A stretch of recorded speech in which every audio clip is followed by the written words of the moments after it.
going to call into order the Monday, December 8th, 2025 meeting of Concord City Council. I would just mention before we start that if anyone in the audience is hearing impaired, we do have hearing devices that are available in the back of the room in the black cabinet with the hand waving, which is the Concord TV cabinet. Michael will be able to provide you with a hearing apparatus if you should need one. Now, would you please stand and join me in the Pledge of Allegiance to the flag? I pledge allegiance to the flag of the United States of America and to the republic for which it stands, one nation, under God, indivisible, with liberty and justice for all. Thank you. Madam City Clerk, would you please call the roll? Yes. Councilor Brown. Here. Mayor Templin. Present. Councilor Fennessy. Present. Councilor Foote. Present. Councilor Grady Sexton. Here. Councilor Horn. Here. Councilor Keach. Here. Councilor Kretovic. Here. Councilor Kurtz. Present. Councilor McLaughlin. Here. Councilor McNamara. Here. Councilor Schlosser. Here. Councilor Schultz. Here. Councilor Sekou. Present. And Councilor Todd. Here. Very good. Thank you. I'll now entertain a motion to approve the meeting minutes of the November 10th and November 24th, 2025 meetings of the City Council. Move approval? Second. Moved and seconded. Any discussion? All those in favor, please signify by saying aye. Aye. Opposed, no. Ayes have it. Minutes are approved. We now come to one of the seasonal things that we do, and one of the more pleasurable things we do, which is to recognize the Capital Region Food Program. I have a resolution to read if you want to come up.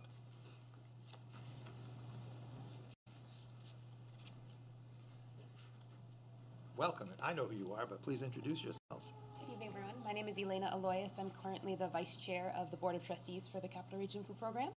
And Jennifer Carlton, the Chair of the Capital Region Food Program. Excellent. Thank you. Well, allow me to, I'm going to stand and read this. So, this is a resolution that proclaims December 2025 as Capital Region Food Program Month. Whereas the Capital Region Food Program is an all-volunteer nonprofit organization established in 1974 because of the grave problem of hunger in the greater Concord area, and whereas the Capital Region Food Program marks its 52nd consecutive year in providing food for those experiencing food insecurity through its holiday project, and whereas refinements in this project are a continuous process improvement. Originally in 1974, the baskets provided enough food for the Christmas holidays alone and evolved into providing enough food for the holiday meal plus up to 3 weeks of additional meals. With the changing landscape, the Capital Region Food Program made another adjustment with launching its holiday voucher pilot project in 2022 and adopting this model in 2023, moving forward as the holiday project.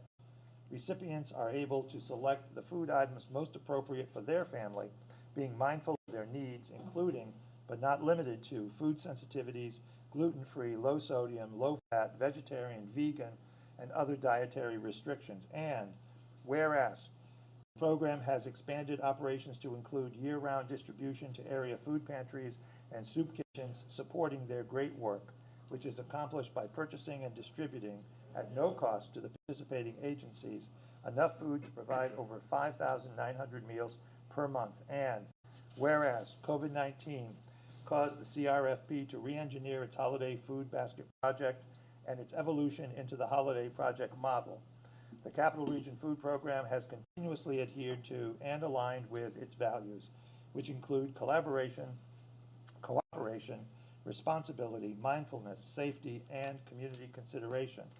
In keeping with these values, the 2024 Holiday Project continues to take proactive steps to maximize safety. I think that's 2025 Holiday Project.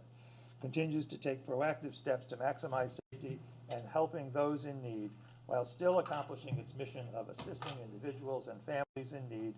It has realized consistent increases for the past 2 years, with predictions of another 15% increase this year. And whereas the impact of this all-volunteer organization, community-wide effort has resulted in over 3,700 tons of food having been distributed to the food insecure in Concord and surrounding 17 communities over the last 51 years, with items purchased valued in excess of $3,890,000. In addition, CRFP has redistributed donated food items with a value estimated at $1,675,000. The combined value of purchased and donated food exceeds $5,565,000. And now, therefore, be it resolved that the month of December be designated Capital Region Food Program Month in the city of Concord, and be it further resolved that our community be encouraged to participate, contribute, and support the Capital Region Food Program now and throughout the year. Signed by me, Mayor Byron O. Champlin. Thank you.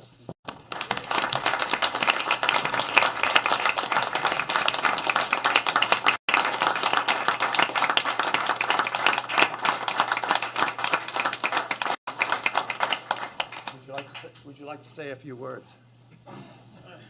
Thank you. It's nice to be the one to accept all the praise. I've not done nearly as much as all of the people involved for the last 52 years, but actually it was earlier today with a core group of volunteers that we were putting together the vouchers that will be distributed this Saturday, the 13th.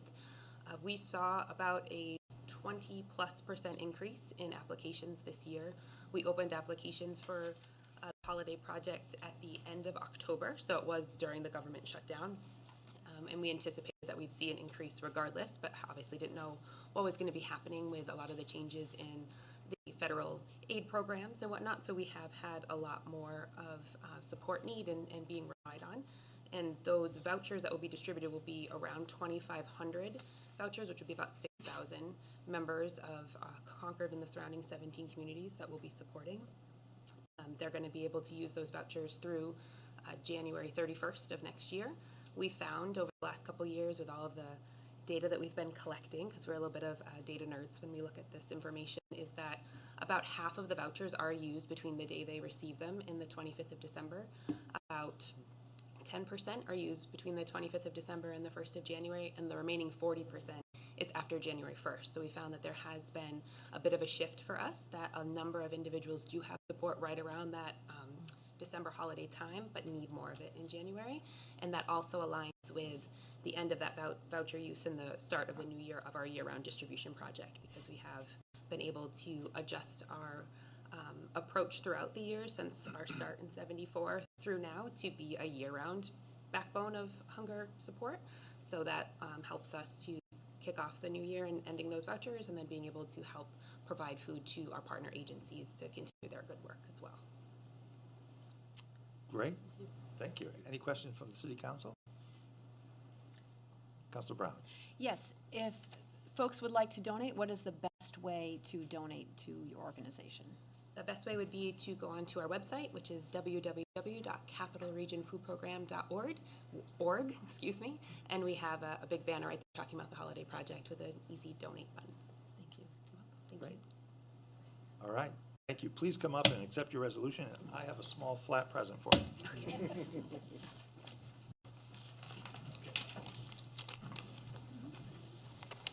Congratulations.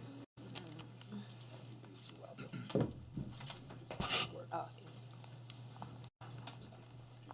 Thanks for your work. Thank you.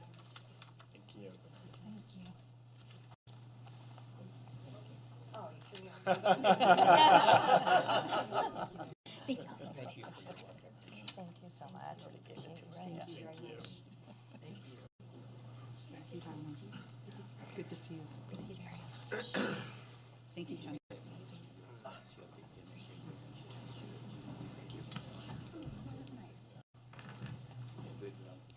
And we next have a presentation by Friends of the Beef. Would you like to come forward?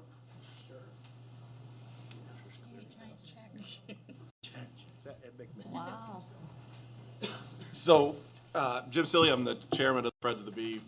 We figured since it's a golf-related thing, we should probably bring a big check for you to receive. We, as you know, we committed $250,000 over 10 years, and since July, which was our first event, the middle of July, we've raised a considerable amount of money, and we wanted to give you $25,000 today in few short months that we've been in existence. So we're honoring the first part of our commitment, and we're looking forward to much more next year. Thank you. Well, we'll take it. Why don't you bring it up? A good photo with you holding the check. You have a big pen for the endorsement. Yeah. Don't forget the little check. What do you mean? The little. The real one. Your check. Yes. Happy Gilmore. Mr. Mayor, put the check down just a little bit. There you Try, go. we're trying not to take the sound system out. There you go. Perfect, thank you. All right. Thank you. Thank you for the effort by Friends of the Bee. Brian will take that. Thank you. Thank you. Thank you so much. Thank you so much.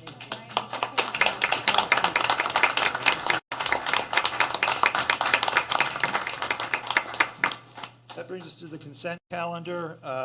Items 19, 23, 25, and 27 have been pulled from the consent calendar and will be taken up at the end of tonight's meeting. Do I have a motion to approve the consent calendar? Approval. Seconded. Are there any recusals? Sorry, I'm just That's doing all a right. quick check. I do not see anything. Okay, I think I'm good. I don't think Byron agrees. All set, Counselor? I think so. All right.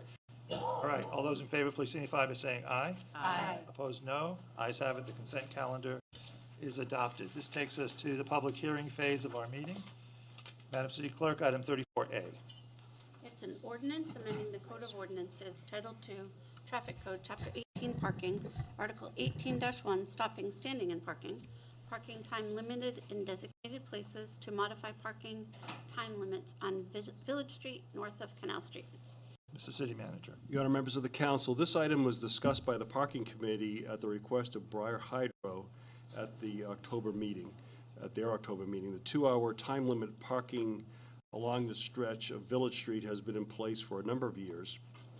And the staff reviewed the request with the Parking Committee on October 27th, and the committee voted to direct staff to complete the attached ordinance, which you all have and has been advertised, which would formally establish the current 2-hour time limit parking on the east side of Village Street Bridge over the Kentucky River, and modify the west side parking on the bridge to 10-hour time limits.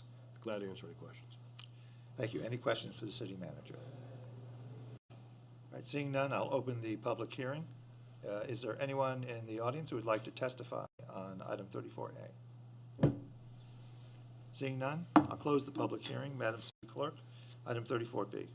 It is a resolution appropriating the sum of $48,540 in the Golf Course Winter Recreation Improvements Project to purchase one snow gun and accepting the sum of $24,270 in donations from Ski the Beeve, as well as the sum of $24,270 as a rebate through the New Hampshire Saves Program for this purpose. Thank you. Mr. City Manager. And members of the council, in early October, the city received a request from Ski the Bee proposing the city of Concord buy a snow gun directly using funds donated by Ski the Bee and from a rebate from New Hampshire Saves. The main reason for this request is their fundraising efficiency. The snow gun costs $48,540.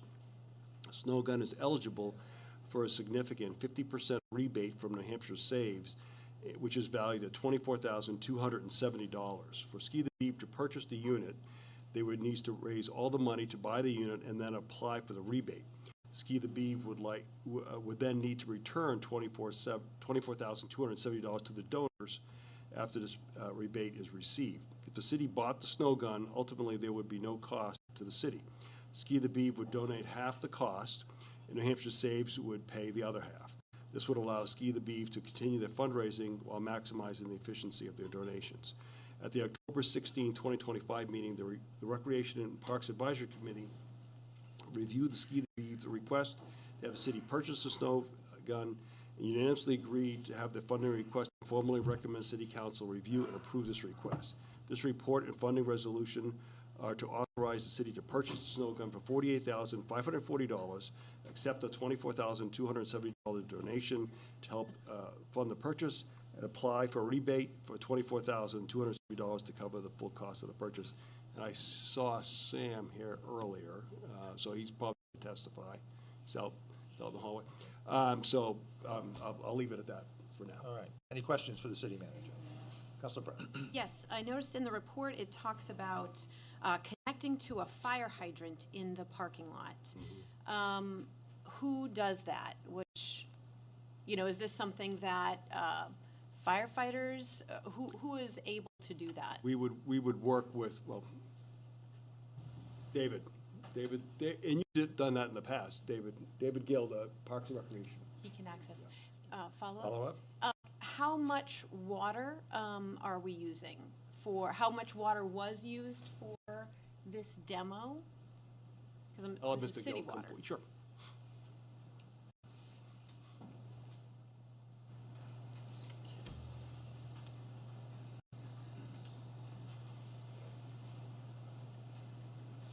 Welcome, Mr. Gill. Good evening, Mayor, Member of City Council, City Manager. I can get you, I don't have the exact gallons. We did it for about 5 hours, and it was $200 of water, of city water. So Ski the Beef has agreed to continue paying any of the operating costs we have going forward. Follow-up? Thank you. And I also noticed in the report, it talked about, I think it was on the second page, using underground power and water lines. How were you able to set up this fan gun without those lines? Similar to the test we did last year, I think it was in December, we have fire hoses that we use for all the areas for ice making. So we just run the fire hose, and then they'll have to run a portable generator, and we'll just run the generator until the underground utilities are put in. Follow-up? Follow-up? This fan gun is portable, so it could be used at other locations around the city? It would be portable, but it's going to be very hard to move it. We don't have the equipment to move it, and it's rather large.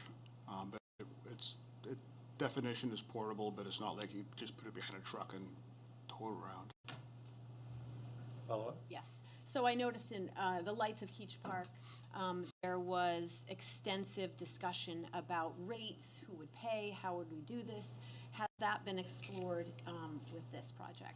Yeah, this project, I think Ski the Beef's been working with us now for 4 or 5 years, and they will, I think they're on record several times, they'll pay for all the water and the power that we use for snowmaking. They helped us buy the groomer 2 years ago. They raised $45,000 for that, and city staff grooms the trails every day. We've been out there every day this week. Okay. Thank you, Mr. Gill. One more question. One more. One more, last one. So you talked about the donations.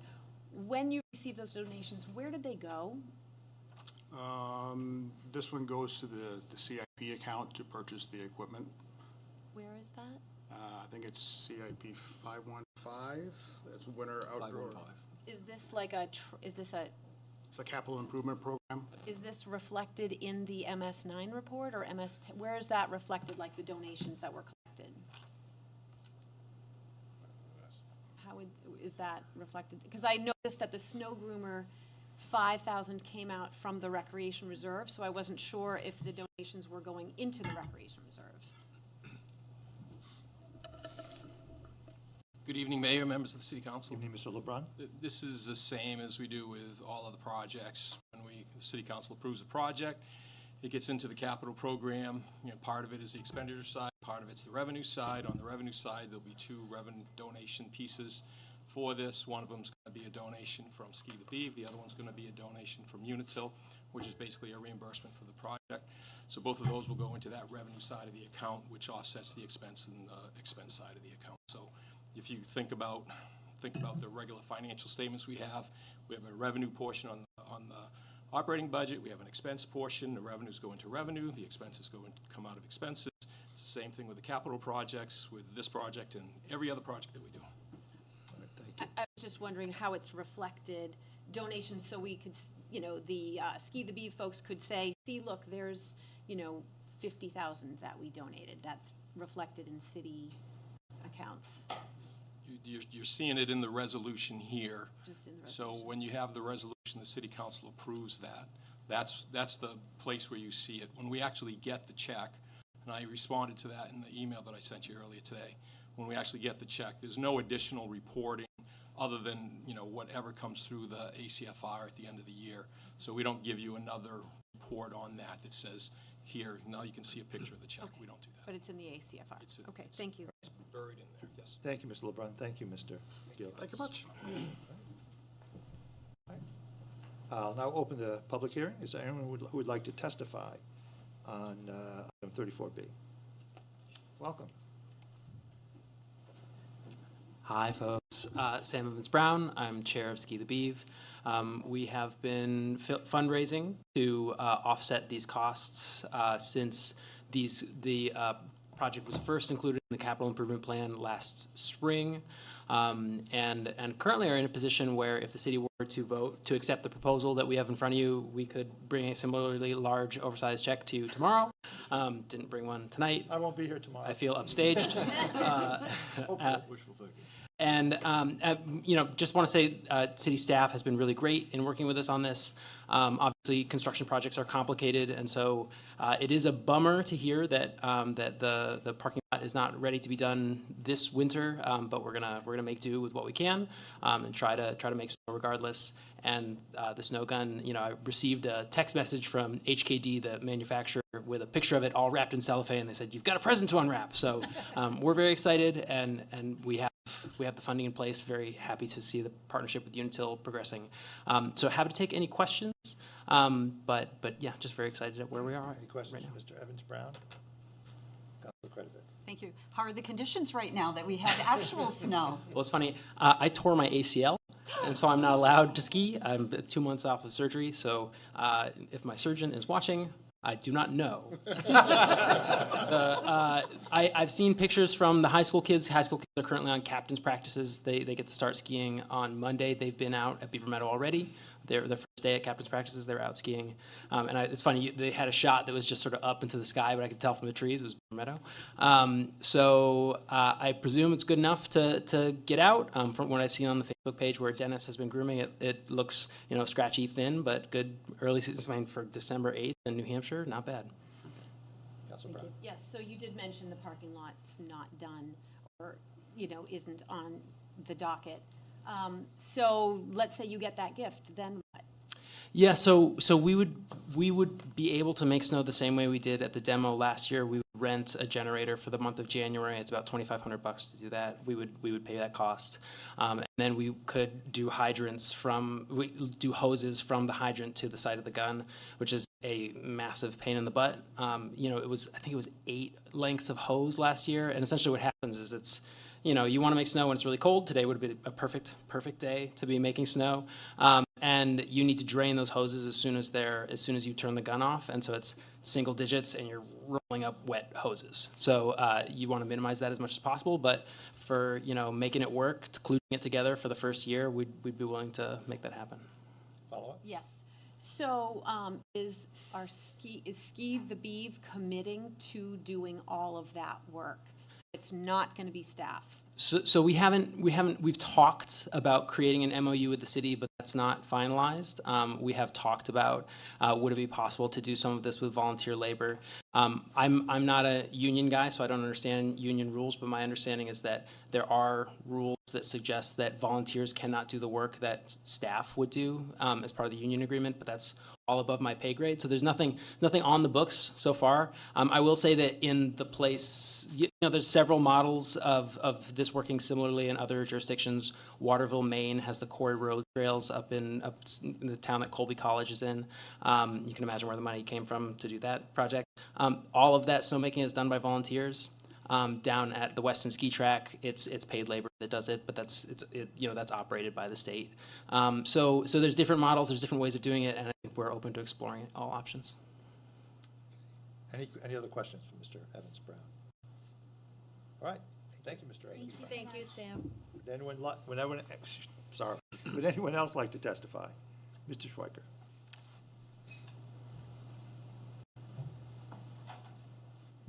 Welcome. Good evening, mayors, members of the city council, city manager, city clerk. I'm Roy Schweiker, And I think it's commendable that these people have managed to find so much money to do something that's dear to their hearts. I used to ski at Beaver Meadow back in the old days when Al was running the operation. I don't anymore because I don't like getting up all the snow as often as I might have to. But anyway, I've got a couple of questions which you can't give me the answers to, but you might want to bring up in your discussion. The first thing is, I mean, I find it very amazing that Unitil is paying half the price of this snow gun. I mean, if I buy a snow gun, are they going to pay half the price, the cost of it? I mean, where does that thing come from? Or is this really for something else and we're putting it toward the snow gun? And my second question is, Unitil is being very generous to us in providing this money, but my understanding is we have a agreement that we don't buy electricity from them. We buy it from somebody else through the community power. So I wonder, maybe since Unitil Power is cheaper than community power and they're giving us this half the price of a snow gun, maybe we should revise that agreement to where the default for everyone in the city is to buy power from Unitil and not community power. And like I say, I don't expect you to have the answers to this, but you'd like to think about that in your discussion. Thank you. Thank you. Any questions for Mr. Schweiker? Thank you, Mr. Schweiker. Good to see you. Would anyone else like to testify on this item? Seeing none, I'll declare the public hearing closed. Madam City Clerk, item 34C. It is a resolution appropriating the sum of $71,271.91 as a transfer to the opioid abatement reserve and accepting the sum of $71,271.91 in litigation settlement funds for this purpose. Thank you. Mr. City Manager. Members of the council, on September 4th, we received the payment. I suggest you take the check. Any questions for the City Manager? Is there anyone in the audience who would like to testify on this item? I will declare the public hearing closed. Madam City Clerk, item 34D. It is a resolution appropriating the sum of $80,100 for Police Department roadway safety outreach initiatives and CAR equipment and accepting the sum of $80,100 in grant funds from the New Hampshire Highway Safety Agency for this purpose. Thank you. Mr. City Manager. Your Honor, members of the council, the New Hampshire Highway Safety Agency has provided grant funding to the police department for many years in order for the department to conduct varied enforcement initiatives designed to improve safety of the city's roadways. These grants include funding for the following initiatives: speed enforcement, DUI enforcement, distracted driving enforcement, pedestrian bicycle enforcement, seatbelt mobilization, impaired driving mobilization, distracted driving mobilization, and community outreach and betterment. This is a good program, and we've participated for many years. Suggest you approve it. Thank you. Any questions for the City Manager? Councilor Schultz. Thank you, Mr. Mayor. What does CAR stand for? CAR. It says CAR equipment, but it doesn't say what that is. Alaska. I looked in the. I knew the answer to that this afternoon, too. Councilor. Okay. Matt? But it's a good question because I look for it too. And reconstruction. That's right. There you go. Crash analysis and reconstruction. Thank you. Does that sufficiently answer your question? Oh, it sure does. All Thank right. you. Thank you, thank you. We're glad we helped you get your steps in today, Matt. Any other questions for the City Manager? All right.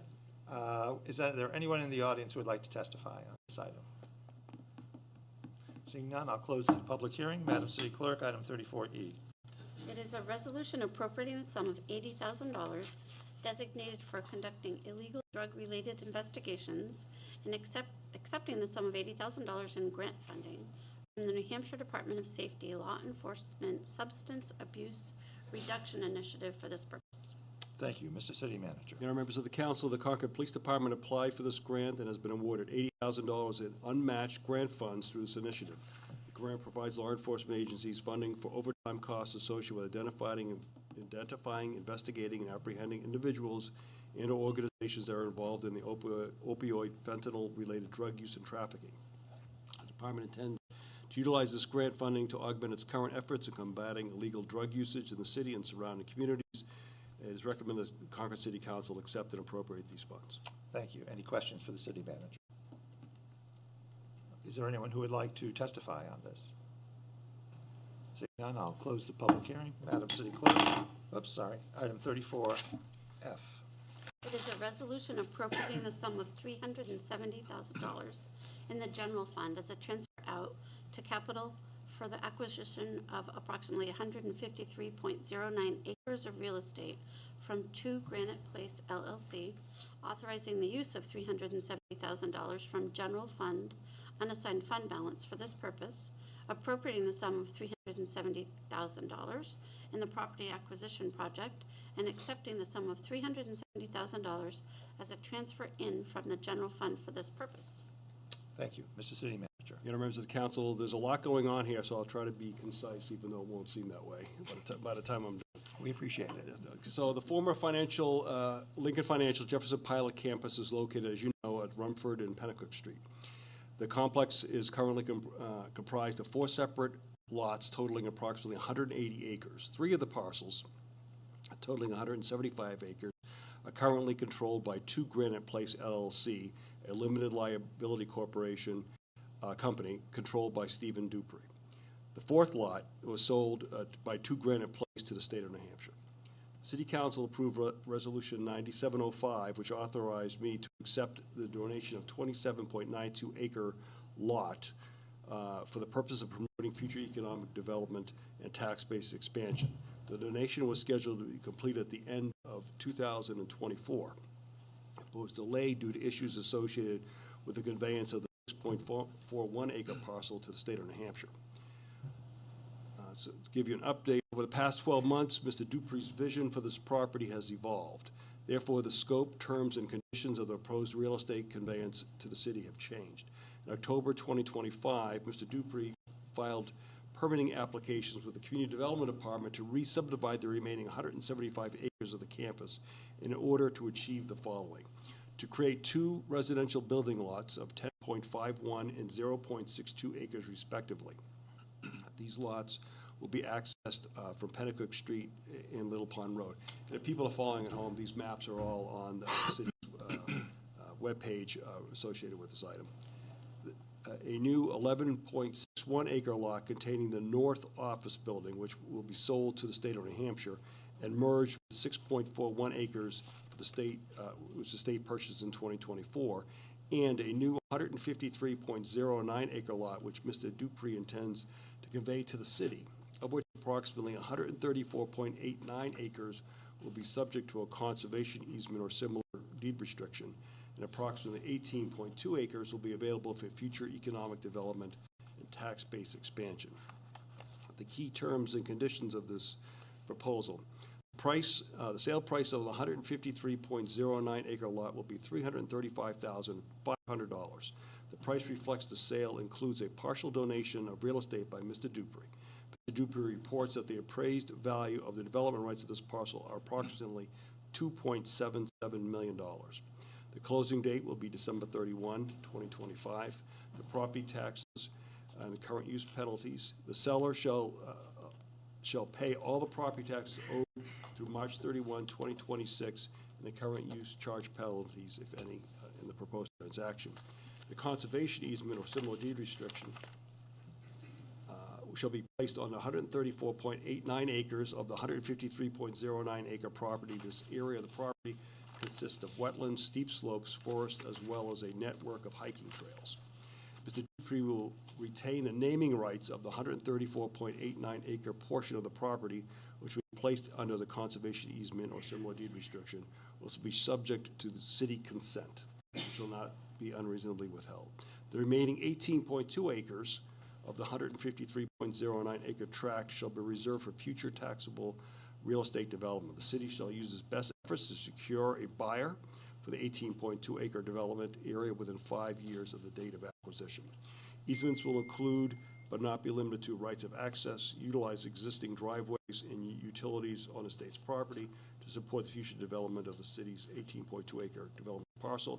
Easements will also include access and utility easements over the city's property which benefit the state. Due diligence will include, given the desired closing of December 31, it is unlikely the city will be able to complete the Phase 1 environmental site assessment for the premises. However, funds have been carried for this purpose if time permits.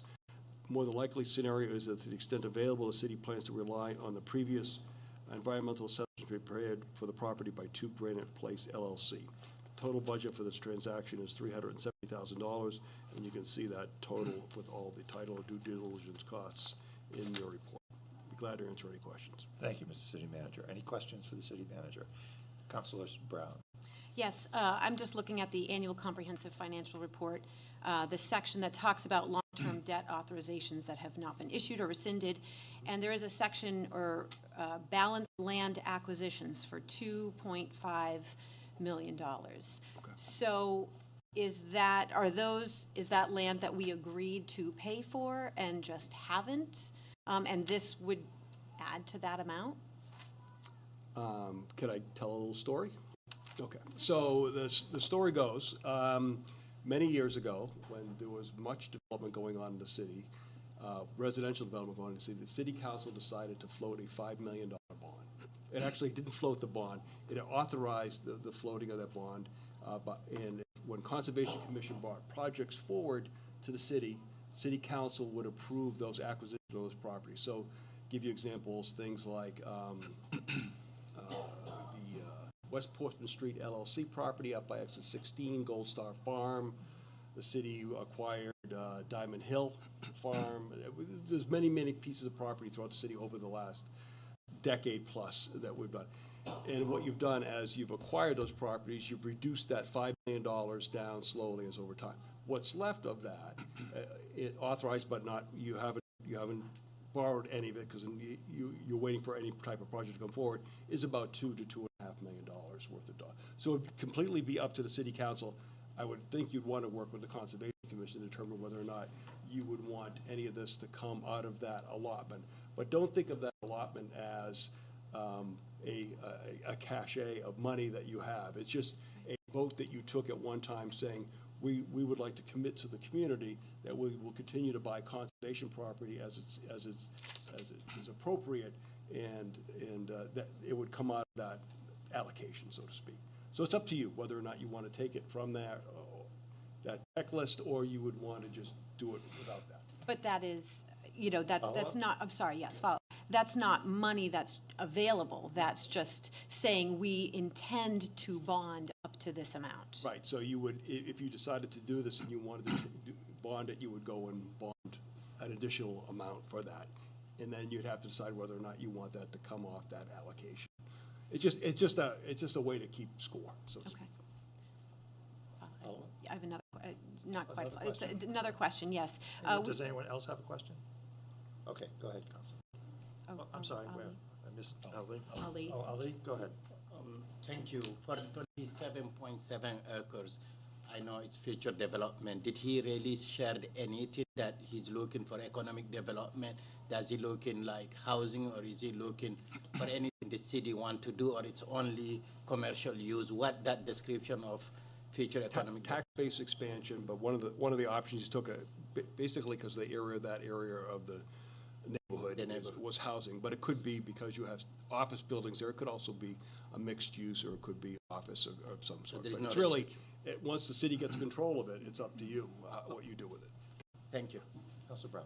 Yes, thank you. The city council received a letter from Mr. Dupree stating that he has placed a condition that the city turn the property into tax base within 5 years. Mm-hmm.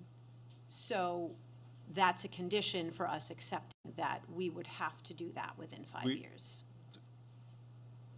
In our discussion with him, that may be in that was that we would make our, how did we word it? If I can find it.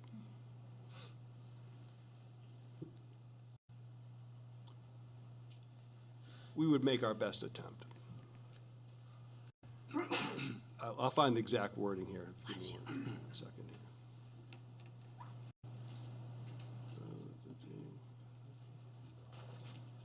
Future development tax base. Matt, do you see it? Best efforts. Best efforts. It's in. Mr. Walsh, welcome. Good evening. It's page 3 or 4 of the report. It's about halfway down. It says development zone. It's the final sentence. It says the city shall use its best efforts secure a buyer for the 18.2 acre development area within 5 years after the date of acquisition from 2 Granite Place LLC. And we've reviewed this with Mr. Dupree, and he was acceptable of this. Thank you, Mr. Walsh. You're welcome. Thank you. Counselor Foot. Thank you, Your Honor. Tax bills came out earlier this week, and I had a couple of communications from residents who were very concerned about the continued spending and the effect that this purchase will have on their property taxes. And I know this is coming from the undesignated fund balance, but could you just explain that this will have no impact on property taxes as a result of it coming out of this fund? Correct. So this would come out of the fund, the reserve fund that you have, that would be used. You would not raise additional tax revenue for this. If you choose, which leads to the question, if you choose not to do it, what Mr. Dupree has told us, he said the state of New Hampshire is interested in this, so the state of New Hampshire would buy it from him, and then it would go off the tax rolls permanently. So the whole idea, his proposal to do this is to keep it on the city tax rolls for that, but yeah, it would not increase the tax rate today or tomorrow. Thank you. I think the public needed to hear that. Counselor Fennessy. Thank you. Have we investigated whether any of the portion, the 134 acres that's supposed to be under the conservation easement, whether any of that is developable?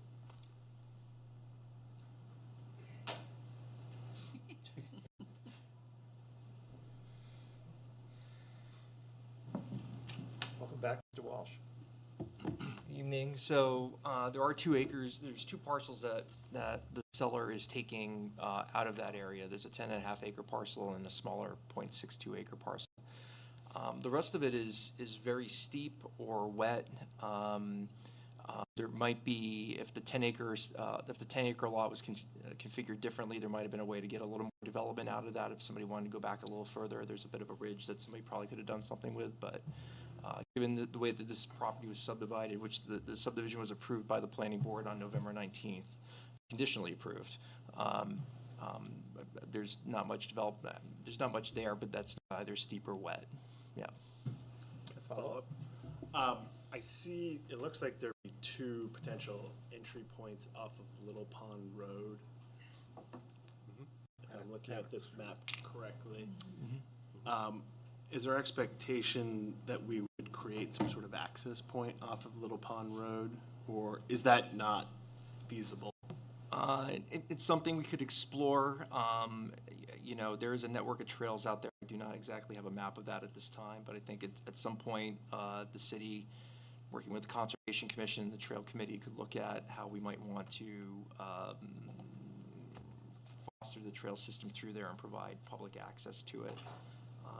I think those are 2 locations. I think there might be also opportunity to access further to the east. That would be closer to Rumford and Pennacook Street.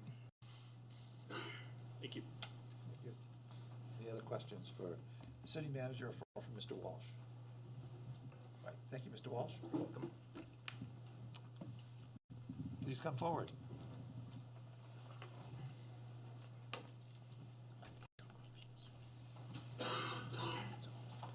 Mark your calendars. This is a rare time, huh? Welcome. Okay.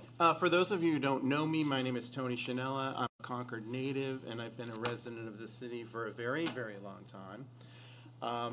I'm speaking tonight as a private citizen, and my comments do not reflect my work in the media or my employer. My family has been an abutter to this parcel for the last more than 45 years. As kids, before understanding the definition of the word trespass, we spent a lot of time on this property. I will immediately open by saying I'm excited by part of this, but this deal is just not good enough, and you'll see why on the maps.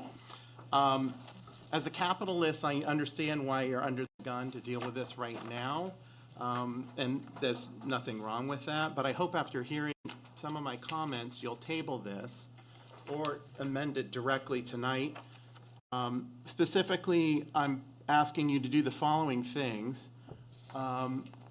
Amend the conservation easement from 135 acres to what appears to be about 105 acres, and removing what I'm going to call basin area, which is this, for those of you in the audience who are here for this issue, can see it's a very buildable portion of this lot off of Pennacook Street. Now, there are negatives and positives. Let me get to the positives and negatives, and I'll try and do this within the 3 to 5 minutes allotted time in case anybody else wants to talk. And I apologize to my neighbors if they don't like this idea, but we've been living on Little Pond Road for 46 years now, and we are also under the siege of the property tax bills, which I'll get to in a minute. I'd like you to pull this area out of the easement. I'd like you to keep it RSRO, which is residential, and offer an RFP for housing for this development, for this area. I'd also like you to reject the 0.62 acre set aside that Steve is asking for, and instead include it in the basin area, which will allow for about 525 feet of frontage on Pennacook Street to access this area.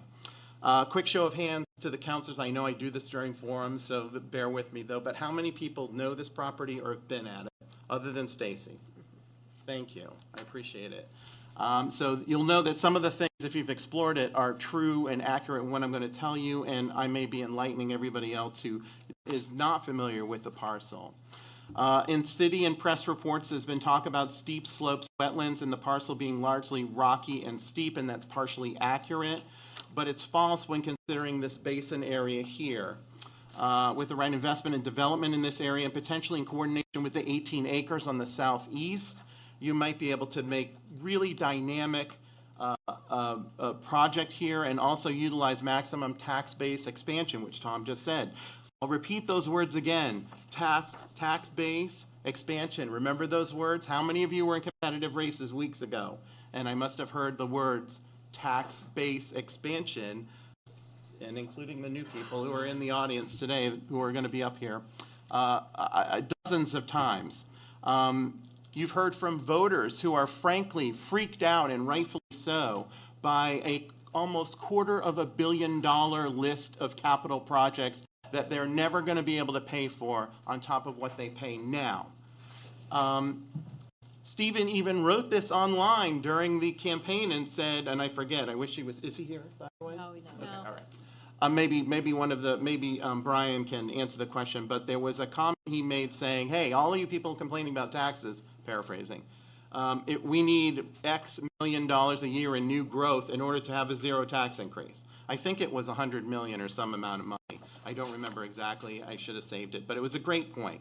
So I'm going to ask you to start here.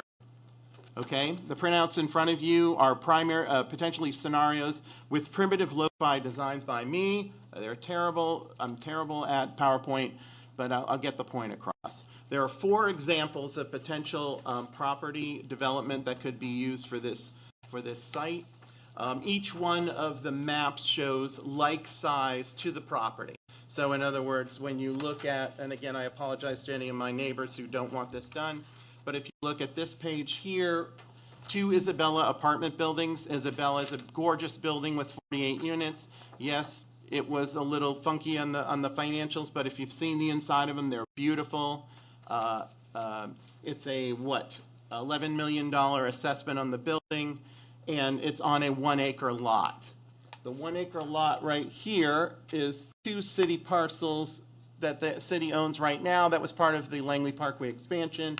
So you can see, you could easily plunk 2 Isabella apartments, have a boatload of parking, not affect the wetlands on the slat line, and also build a driveway up to the thing. Now, this will require water and sewer to be brought up. There's not sewer in the area, but that could easily go, it'll probably be about $1.5 million to $2 million, and it could easily go to the other 18 acres in coordination of the 2. The water line goes right up to Pennacook Street, so that's not an issue. Second, real quick, Hollis Commons is 60 units of housing on 5 acres of land. Again, water and sewer hookup, you need the sewer. That project is $8 million assessed right now. Rents are $2,200 a month, which is pretty reasonable considering what is out there. And at $8 million, I believe, at the current tax rate, that's about $250,000 in new revenue. So That's 0.5% of the tax rate if we were to just plunk it down there tomorrow. So that's 8 million. 2 Isabellas would be 20. So that's, I think, is all the money that Steve is losing from the Booton Street building and the Granite Place buildings being sold, as well as more money on top of that. Okay, real quick. What if you don't get a developer who can spend the $2 million to run the sewer, right? The water, yeah, that's easy, but the sewer is going to be a little bit difficult. Say you take 5 years and you want mixed use off of Jennings Drive, Rumford Street, in that area on the other 18 acres, right? Okay, well, we have 2 developments in the last 40 years, actually. Pond Place Lane and Samuel Drive. Samuel Drive was started in 2006. It was originally zoned for 7 houses. He attached sewer from Auburn Street all the way over and got 16 houses there. $8 million currently assessed value at 16 houses there. And Pond Place Lane, which was started in 1985 and actually took much longer, they all have sewer. They all have water and septic tanks. They're at 8.4 assessed value. So we're still talking about $250,000 on this lot. Now, staff will say that there is, we just heard Matt, no offense, Matt, you're great, I love you. We just heard Matt say that, you know, there's a lot of steep hills. Yep, there absolutely is. If you go to this first map here, you'll see this really very cool cliff between the Granite Place building here and the buildable area here. This is a great cliff to climb. But as you will see, this is about twice as long as Samuel Drive driveway and Pond Place Lane, which were both easily approved. There was no problem. Cherry Hill Homes put Samuel Drive in. It took him no time at all. The grade is not, some will say that the grade is too steep, it's too dangerous. It's less than what Samuel Drive is by 2 feet from the top to the bottom. And it's less than 100 feet from the top of Pond Place Lane to the bottom of Pond Place Lane, where Mr. Potter lives, with 2 lots. And it's almost 2.5 times as long to get from Pennacook Street to the basin. As you can see in this picture here, there are pictures from Pennacook Street, and if you squint really bad, you don't have color pictures, I'm sorry. It was $70 to do color, and I did it on the cheap and black and white, I'm sorry. I was thinking of you though, Jeff, with your color ink stuff. So if you squint, you can see that's a really flat area. So that's Pennacook Street right into this lot. And if you go over there and walk around, you'll see it actually is really flat. And if you take a walk around there and then you drive over to Samuel Drive, you'll see that you'll see what I'm saying, where the grade is similar, but it's way long for the basin idea. Okay, there's a picture of the grades, which shows you kind of what the difference is between the two. Now, then there's the sightline issue, because there's a really sharp turn around Pennacook that comes right where that entrance would be, okay? Pond Place Lane was put in anyway, and it's a worse sight line with a right-hand turn. I know I've written stories about crashes in my backyard, in my front yard, excuse me. My mailboxes have been knocked down 4 times in the last 23 years, but not a single accident has occurred in the 45 years we've been there with a vehicle pulling out of Pond Place Lane or Samuel Drive and being hit on Little Pond Road. So that tells you that there's a good chance that that won't happen. Well, let's say it does. It was not that long ago, and some of you were not at this table, when the city spent quite a bit of money creating the most crazy idea called Langley Parkway, with these rotaries in the middle of the same area where a developer could easily put in a $500,000 roundabout to slow the traffic there. We could also put, even like we were going to do a rotary on Auburn Street, we could also put in a 3-way stop sign and just slow all the traffic on Pennacook Street at the entrance of that building if you were to maximize it. Okay, I've jumped ahead. I'm almost done now because I made all my points by just rambling. What about the wetlands? Well, there is an intermittent stream there. It's called Woods Brook. It runs through the basin at the north end of the property. You will see that right here in blue. As you can see from the maps of the drawings that I put in, they're very primitive, but you can see where they could easily lay out any of these 4 scenarios, which will bring us anywhere between $250,000 and $750,000 in tax revenue. You can see almost none of them are near that intermittent stream. If they had to build over it, if you go over to Lamprey Cree Lane, which is right off of Pond Place. There's a double culvert right there that, I forget his name now, he no longer lives there, but he developed those 3 houses there. 3-way stop potentially, okay, and the roundabout, okay. Please don't, nobody said this yet, this is the best deal we could come up with. We hear that a lot, no offense to city staff. But Steve tells you something here in this agreement. He says the quote-unquote appraised developmental rights are around $2.8 million. If he sold it, let me tell you, private interests will be looking at this parcel and building at this parcel, and they will, because that's the money maker on this one. 2 Isabella Apartments, and if you look at the map, it could potentially be more. I think I'm cheating us by saying 2. Okay, if I were worth $100 million and wanted to be worth $200 million, I would spend the $2 million to run the sewer line all the way around the street and hook up everybody for free and put in as many Isabellas as I could fit in there and make a fortune. Okay. Why Steve isn't doing this, I don't know why, and he will not answer my emails to tell me why. Okay, lastly, and most importantly,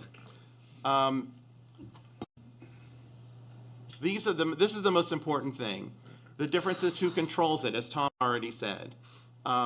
With these tweaks, this transaction will still be one of the largest acquisitions of conservation land in the city, which is great. Steve will still have his new house. He'll still have his privacy. He'll still have the elimination of the tax liability. He'll still have the naming rights. He'll still have millions and millions of dollars from the state or us from the sale of Granite Place. He will still have that he earned from the risk of buying that property from Brady Sullivan. Again, I'm a capitalist. I get it. I'm happy for him. Although I wouldn't have torn down the historic bank. I think that was ridiculous for a parking lot. And he will get credit for working with the city to replenish the tax base, which is what he said. He's been saying that for a year.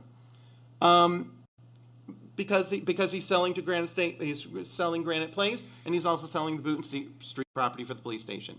And most importantly, for all of you, you will look like heroes, not because you second-guess staff, not because you listened to me or their negotiations, but because you did what you said you were going to do, which was maximize every opportunity to expand the tax base in this city when it is easy and staring right in front of you. I'm not lying. Go look. It's there. We can do something simple, like across the street Samuel Drive, or we can do something dynamic, which is Isabella, or 2 Isabellas. And lastly, I'll say, if you see what they're spending on townhouses on Fisherville Road, don't tell me we can't have an Isabella building over there, or 2 Isabella buildings with condos at $500,000 a piece, with young professional hikers who want to go all the way around Steve's new hiking trails and everything else. This is a no-brainer.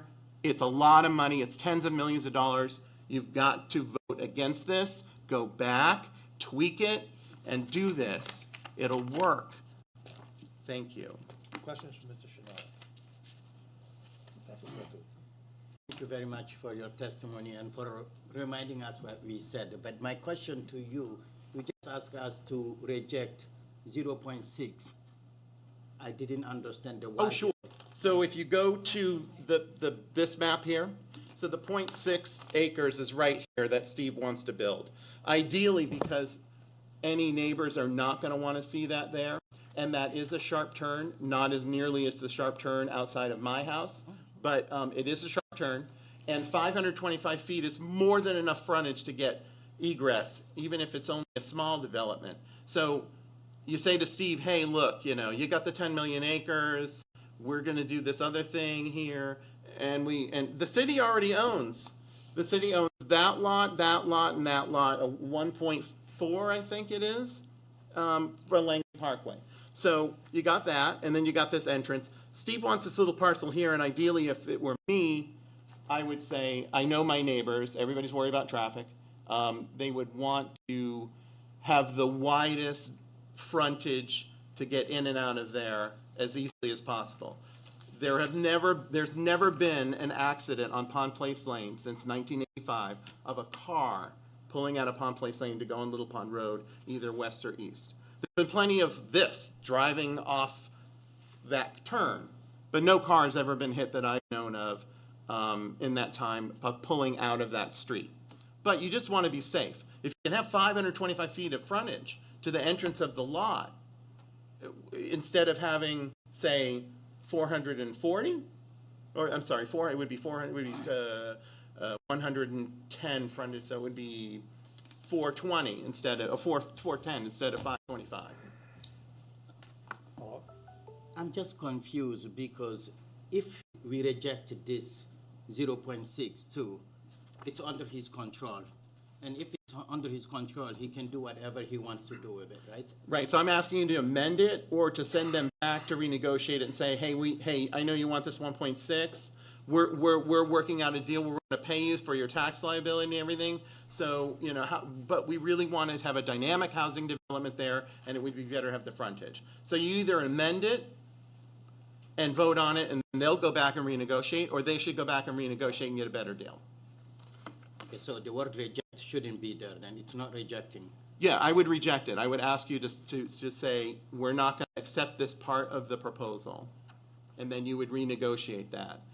In fairness, though, you don't need to. 410 feet of frontage is way more than what you need for this. But I would be safe. He doesn't need the 0.6. Okay, he can sell it for $100,000. It's not really that big of a deal, I don't think. Yes, thank you for your testimony. And who were the developers that did Samuel Drive, Pond Place, Lamprey Lane? Was it all the same? No, so Samuel Drive was Cherry Hill Homes.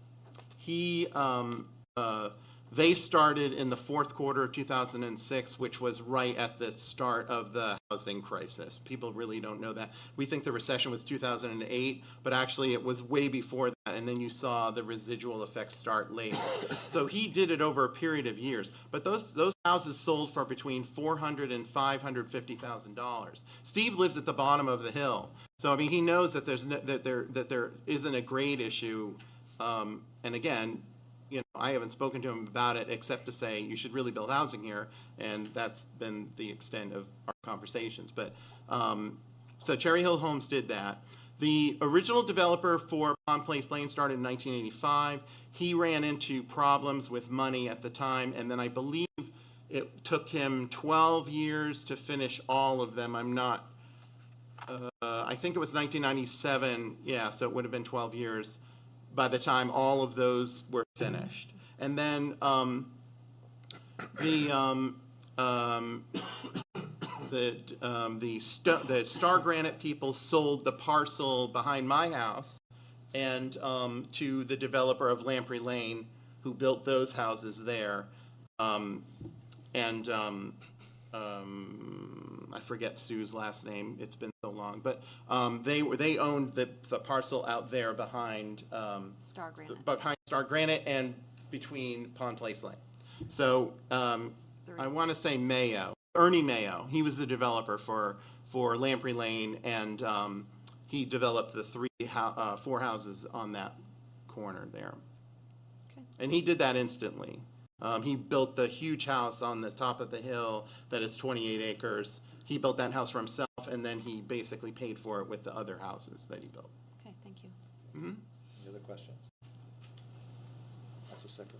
Thank you, Your Honor.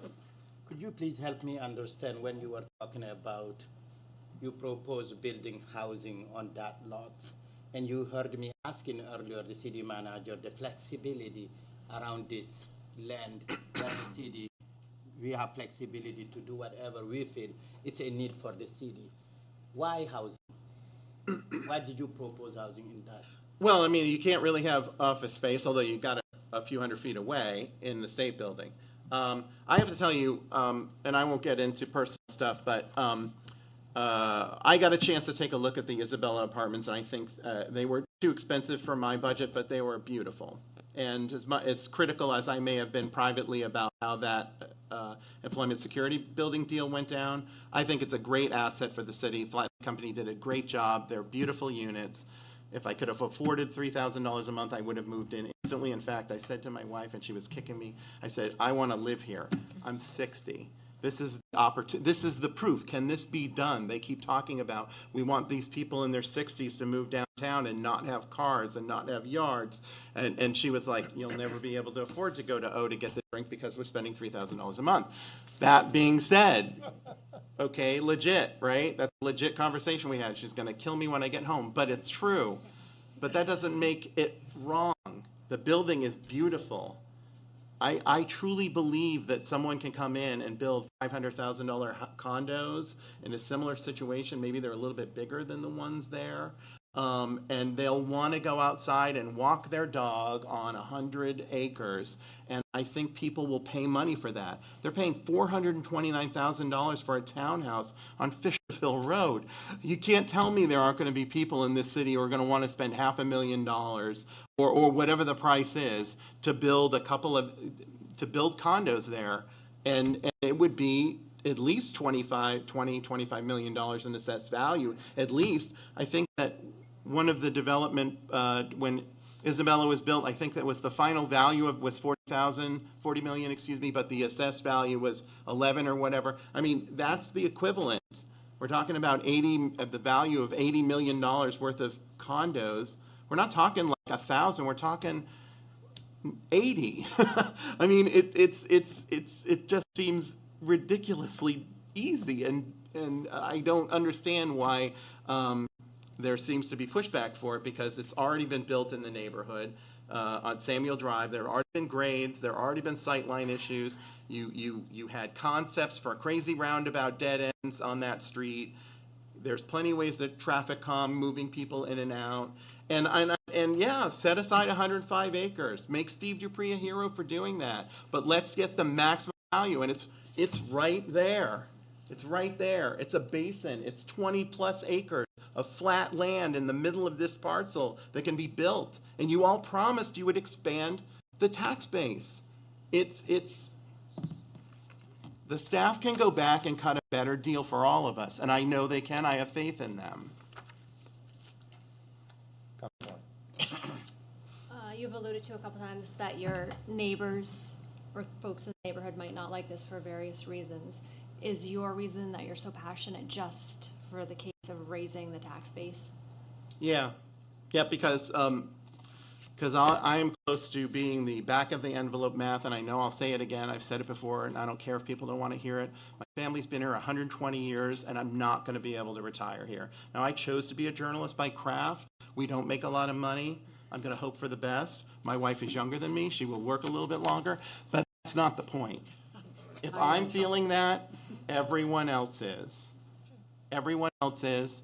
And we want the police to have a better police station. I don't golf, and I have. I've golfed 4 times now. But I spend more time at the clubhouse drinking with friends. I want a decent clubhouse. If you've gone to Pembroke Pines, and then you go to our golf club, and you go, wait, that's Pembroke, right? Like, it's beautiful, it's gorgeous, I understand. He built all that housing around it. But, we deserve a clubhouse. We deserve a community center.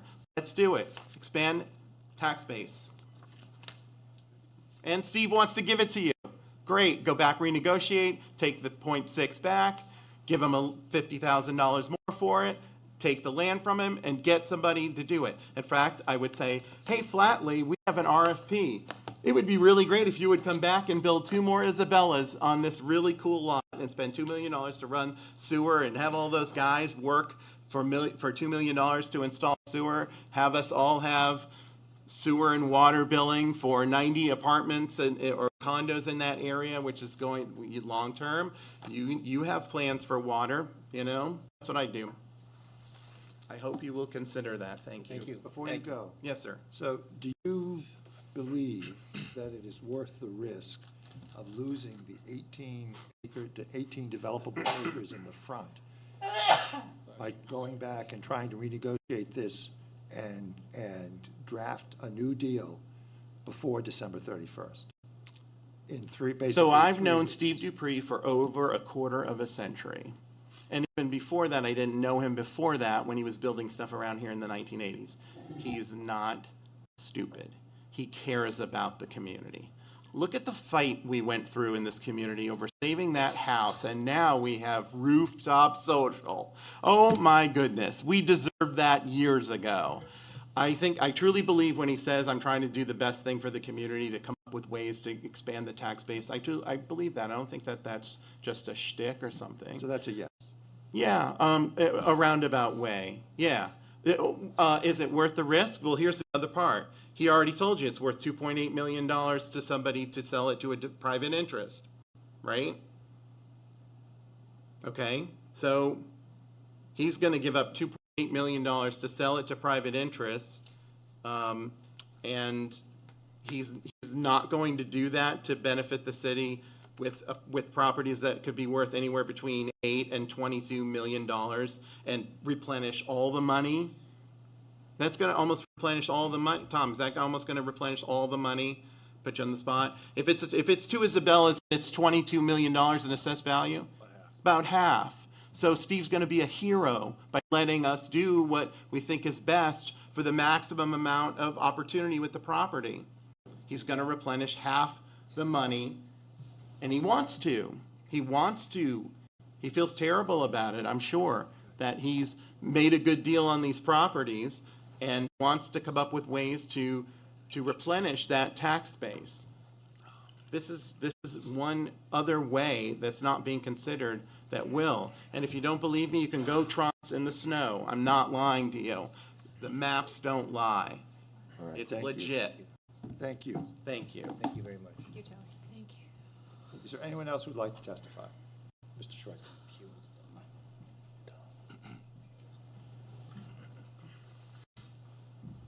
Welcome. Welcome back. Good evening, I'm still Roy Schweiker, and I will answer your question first. I think that it is well worth the risk of not getting that 18 acres to get a better project out of this. This December 31st deadline is Steve Dupree's and not ours. We can get a much better project if we take longer, even if that means he keeps the land and finds his own developers, because I have a feeling he's probably better at that than our city staff is. The first thing, I have two things about this. Number one, I don't think we should pay him. And number two, I don't think we should take the land for free. I object to the answer that Mr. Foote got from his question. It seems like these reserve funds are very strange. If there's something important, like paying the increased labor negotiation, you cannot touch these reserve funds. You've got to leave them to preserve our credit. So we've got to raise our taxes to pay the increased labor contract. On the other hand, if it's something that you might not do if it cost you, like a golf clubhouse or this project, oh, it won't cost you a cent. We'll take it out of the reserve funds. You know, why is it suddenly okay to use reserve funds for frivolous stuff, but not use them for stuff you need, like the, labor contract? And the city manager is correct. If you spend money out of this, it will not increase that tax bill I already have in my desk. But if you didn't spend the reserve funds on this, you could reduce the taxes next year. And that's what the reserve funds could be used for, reduce taxes, if you didn't spend them on frivolous items. So, and I mean, what essentially the deal Mr. Duper is offering you is, instead of 27 acres, I'll give you 18, but I won't give them to you, you have to pay for them, and you've got to agree to this before December 31st. Does that sound like a good deal to you? I mean, it sounds like a terrible deal to me. And as far as where the money comes from, he says, well, I need this because I didn't close on the property soon enough. Well, you may recall that when you had that deal with the other insurance buildings, you had to pay Mr. Dupree $500,000 over his cost because of, delaying the thing. If he wants to be reimbursed for the, closing being delayed, he should get it from the state.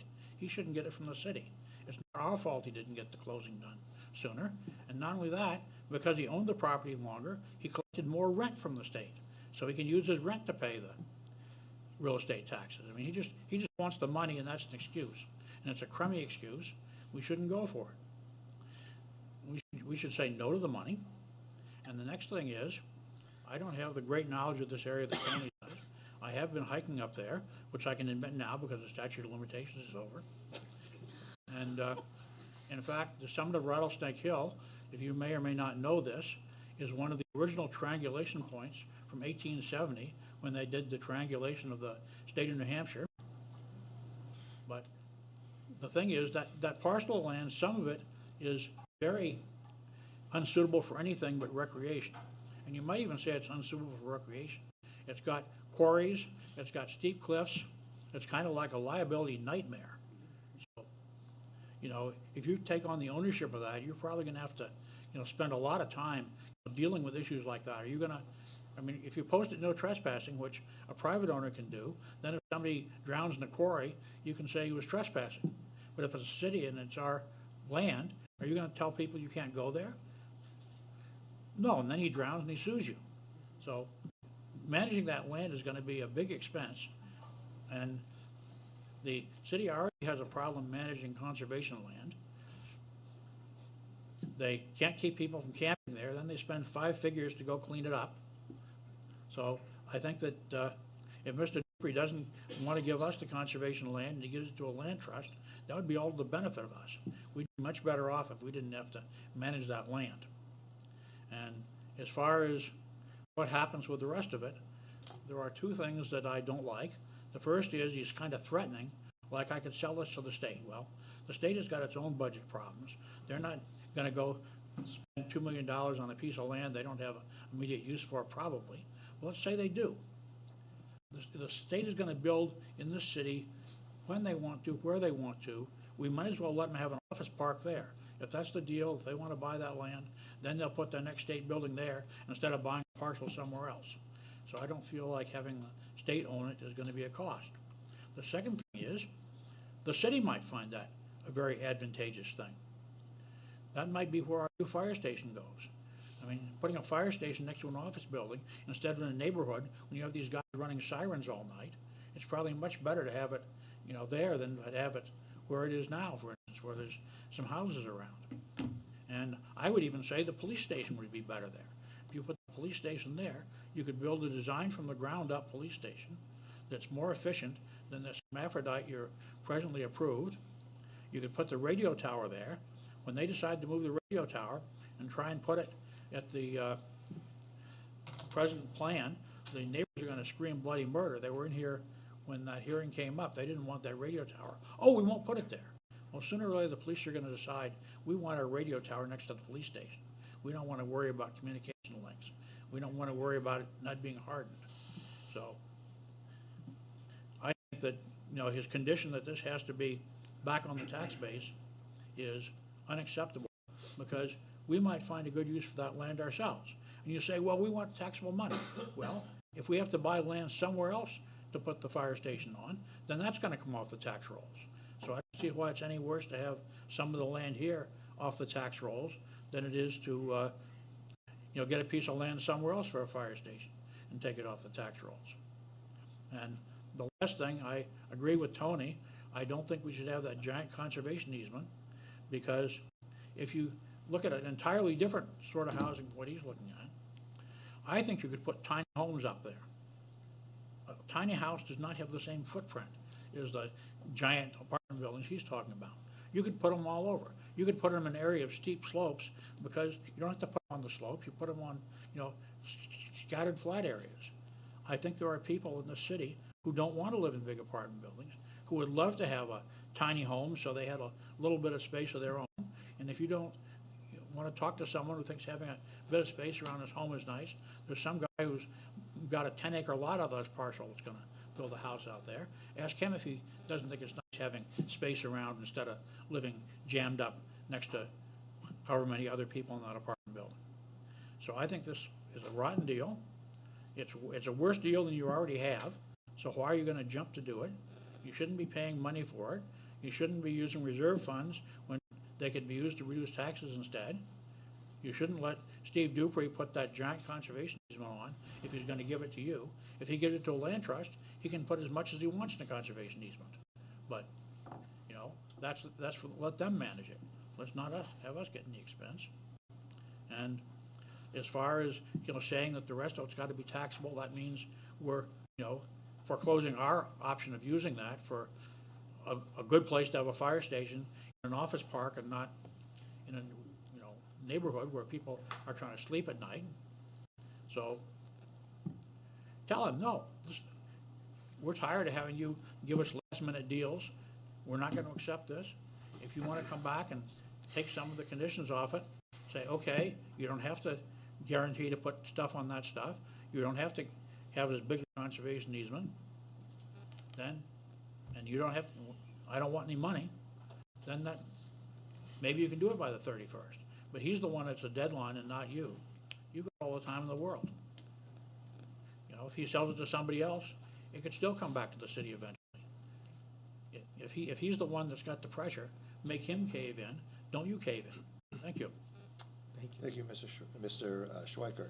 Any questions for Mr. Schweiker? Thank you, sir. Thank you. Is there anyone else who would like to testify on this item? Seeing none, I'll close the public hearing, and we'll now move to the public hearing action phase. Madam City Clerk, item 35. It's an ordinance amending the Code of Ordinances, Title II, Traffic Code, Chapter 18, parking time limited in designated places, modifying parking time limits on Village Street north of Canal Street. Move approval. Second. Moved and seconded. Any discussion? All right, all in favor, please, of the motion as presented, please signify by saying aye. Aye. Opposed, no. Ayes have it. The motion is adopted. Madam City Clerk, item 36. It is a resolution appropriating the sum of $48,540 in the Golf Course Winter Recreation Improvements Project to purchase one snow gun and accepting the sum of $24,270 in donations from Ski the Beeve, as well as the sum of $24,270 as a rebate through the New Hampshire Saves Program for this purpose. Move approval. Second. Moved and seconded. Any discussion? Councilor Brown. Yes, I believe that the city manager needed an alteration of terrain permit for the parking lot. Is that correct? For the parking lot plan that would require that this project requires. That's not part of this. So the parking lot, so this could be Follow-up done, question? yes, this could be done without doing the parking lot at Beaver Meadow. Accepting the money to buy the gun? Uh, Yes. Okay, All we're doing here is deciding whether or not to do a deal, accept the dollars, and in the grant. follow up? Nothing to do with the Follow up. parking lot. Where would this snow gun be stored? Is this something that, you know, it requires a shed, or It's the driving range. it doesn't need to be, it There's doesn't need its no own? proposal to put a shed here. Okay, so the Follow-up? follow-up, yes. So Ski the Beeve is taking ownership and responsibility of the snow gun that would be City is purchased. buying the snow gun. The city is buying it, and then the city would be responsible for it. Is that correct? Yes. So the city. Follow-up? Follow-up, yeah. So the city would have to build, I mean, I don't know the size of it. The city would have to protect it somehow until, or for when it's being used. Let me ask the city manager a question. Mr. City Manager, are you confident that if we approve the purchase of this piece of equipment, it will be adequately and safely stored? Yes. All right, very well. Any other questions? Or any other discussion? Councilor Fennessy. Thank you.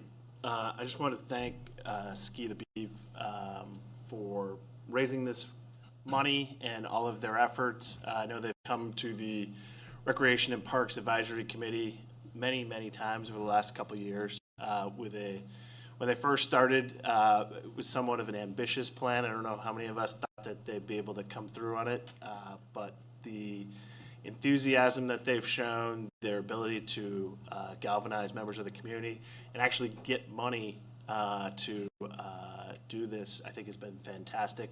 I know they've got, other things they would like to do to improve skiing, cross-country skiing at Beaver Meadow. But I think this is a great first step.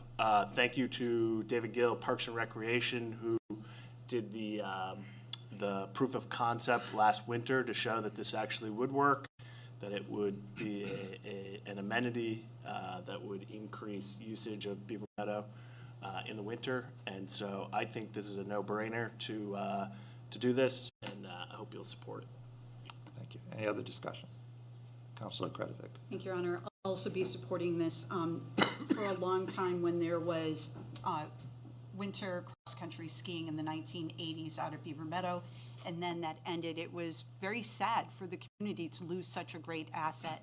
I'm so proud of Ski the Beav and their efforts over the last several years to, first of all, help and partner with the city for a groomer, and now to bring the snowmaking.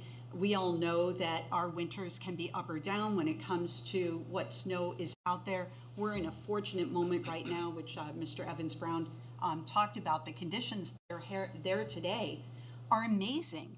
And with the cold weather, this is exactly the type of weather they want to be blowing the snow with a little amount of water to create that snow, which is the same as what ski areas are doing all around us. Up in the White Mountains, Gunstock, Pat's Peak, they're all blowing snow. We need to be blowing snow too for our cross-country ski community so that more of our community can be partaking in the beautiful land that we have out at Beaver Meadow. So again, I'll be supporting this, and I hope you will join me. Thank you. Any other discussion? Councilor Sekou. Thank you, Your Honor. I just want to second what Fancy said, as well as Councilor Jenny Kretovic. is fine.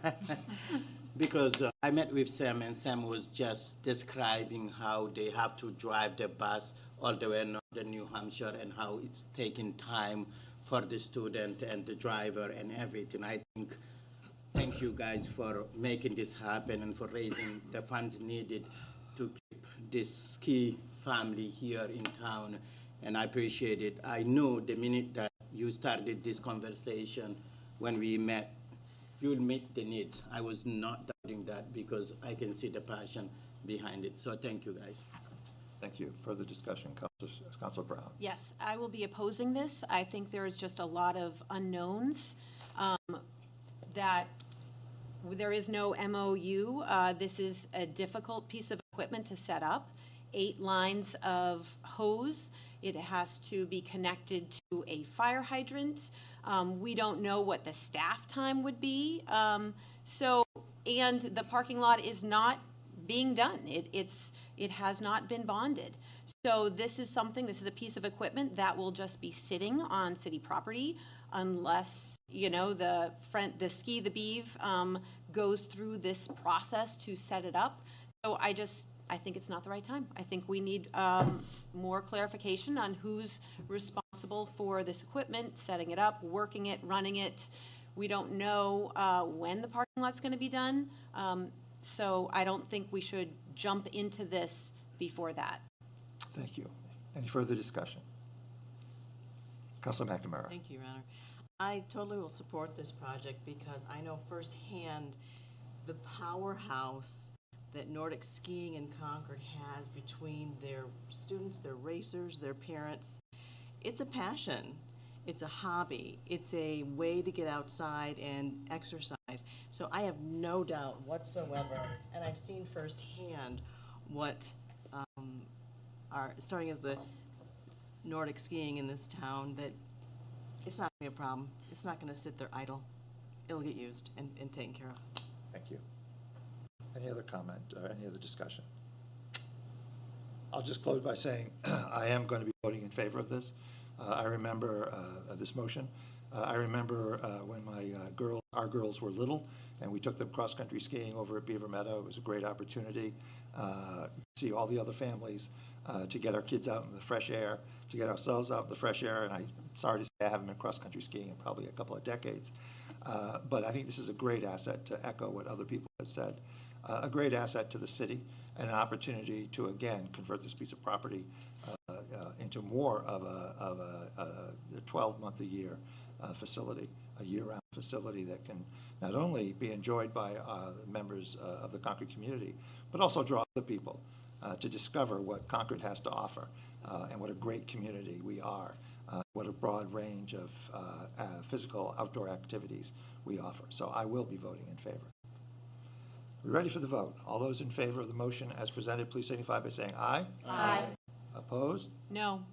Ayes have it, and the motion passes by the required 2/3 majority. Madam City Clerk, item number 37. It is a resolution appropriating the sum of $71,271.91 as a transfer to reserves and accepting the sum of $71,271.91 in litigation settlement funds for this purpose. Move approval. Second. Moved and seconded. Any discussion? All right, all those in favor of the motion as presented, please signify by saying aye. Aye. Opposed, no. Ayes have it. Madam City Clerk, item number 38.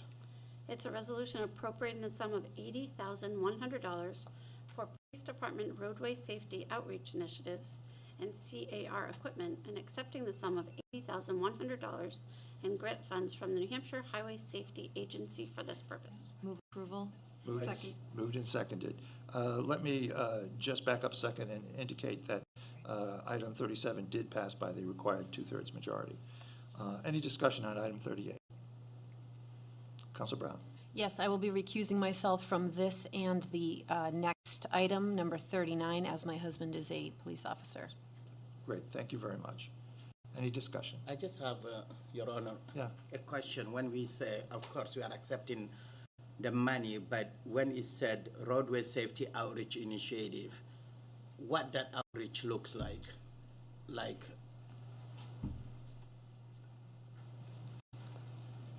I'll have the police department come forward, because. Yes, thank you.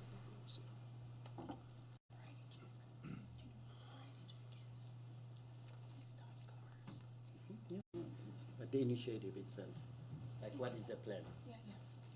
Welcome, Deputy Chief Casey. Mr. Mayor, thank you, members of the council. So the grant this year has become less restrictive than in years past. Okay. Previously, there were strict parameters in terms of how the money can be used or allocated, and now what they have permitted is for us to provide opportunities to educate members of the community, whether that be elderly, new drivers, new Americans, any segment of our population that may desire such courses. Thank you very much. Terrific, thank you. Yeah. Thank you. Sorry, any other questions for Deputy Chief Casey? No. All right, thank you. Thank you. Yes. Any other discussion? All right, all those in favor of the motion as presented, please signify by saying aye. Aye. Opposed, no. Ayes have it. The motion passes by the required 2/3 majority. Madam City Clerk, item number 39. It is a resolution appropriating the sum of $80,000 designated for conducting illegal drug-related investigations and accepting the sum of $80,000 in grant funding from the New Hampshire Department of Safety Law Enforcement Substance Abuse Reduction Initiative for this purpose. Moved. Move approval. Second. Moved and seconded. Any discussion? All right, all those in favor of the motion as presented, please signify by saying aye. Aye. Opposed, no. Ayes have it. And the motion passes by the required 2/3 majority. Madam City Clerk, item 40. It is a resolution appropriating the sum of $370,000 in the general fund as a transfer out to capital for the acquisition of approximately 153.09 acres of real estate from 2 Granite Place, authorizing the use of $370,000 from general fund unassigned fund balance for this purpose, appropriating the sum of $370,000 in the property acquisition project and accepting the sum of $370,000 as a transfer in from the general fund for this purpose. Thank you. Move approval. Second. Moved and seconded. Discussion? Council Kretovic. Thank you, Your Honor. I'm going to start by saying when I first moved to New Hampshire, I lived on Fisherville Road. It's an excellent area of the city. When I moved into the apartment and then eventually moved into another apartment and saved money and eventually bought a home, I stayed in this area of the city. Wards 1, 2, and 3 are very grateful for this main road that we have that runs through the city, and we have fantastic schools that live in that area as well, and anyone would be proud to have a $429,000 townhouse in our area. Not that I want to have that be our discussion. You know, one of the things about this, and I want to say that both Mr. Shinella and Mr. Schweiker brought up really good points, but in the world of finance, 12/31 is a very specific date. It is the end of the fiscal year, and it's the singular day of the year where there is no tomorrow when it comes to taxes. This has something to do with Mr. Dupree's tax portfolio and I'm sure that that's why that date exists. I think their points were very well taken, but I do think also the opportunity for us to control this piece of land that could be potential housing. There was legislation that passed this past year that was specific to public employee housing if it's owned by the municipality, meaning we could work with the developers specifically to have housing for our municipal employees, for our firefighters, our police department, our school teachers, our residents that work for the state of New Hampshire. It is specific to housing for public workers. It's a great opportunity, and I believe, and Councilor Schultz may be able to help me with this, but the set aside was $12 million to help a municipality grow this housing in our community. I think that that is the win for this property. So that's why I'm in favor of this. Not that any of their suggestions were not to be heard, but I think we can go back to the table and negotiate on a .62 acre with Mr. Dupree before the end of March, which is what the second deadline was in this report. Thank you. Thank you. Councilor Sick. I think you touched what I wanted to say. Thank you, Your Honor. I just wanted to know, and if the city can explain this to me, if we rejected, as suggested, the 6.2 acres, what is the consequences of that, or if there is any benefits of it? I don't understand the question. So my question is, earlier testimony said to reject this, to not take the 0.6 acres. 0.2, what consequences that would have on this deal if we reject it? Or even if we take it, what consequences that would have? I think you need to step. Yes, go ahead. I think you step. This is his proposal. Yes. This is not a negotiated deal that we sat down and talked to him about and said, how about you do this and you do that? He came forward with this proposal. This is what it is. There's no taking pieces out and putting other pieces in. Now, you could go back later on after something like this is done and always redo something later on or attempt to redo something. But this is and it was talked about like this was a negotiated deal of how this isn't it. The only thing that changed from his original proposal was we said 3 years, given the economy, may not be enough time for the city to determine what the best project could be, find an appropriate developer for that, get the financing in place to make that happen. Would you be willing to go to 5 years? And he agreed to go to 5 years. That's it. Nothing about what pieces are going to the state, what's going to the city, 18 acres versus 25 acres. That was never on the table. He never put that on the table. He made it clear that's none of that is on the table. So the 10.51 acres, the 0.628 acres, that's all ironclad that he has right now. So you can't pick and choose, as far as I know. He told us pretty straightforward, take it or leave it. This is it.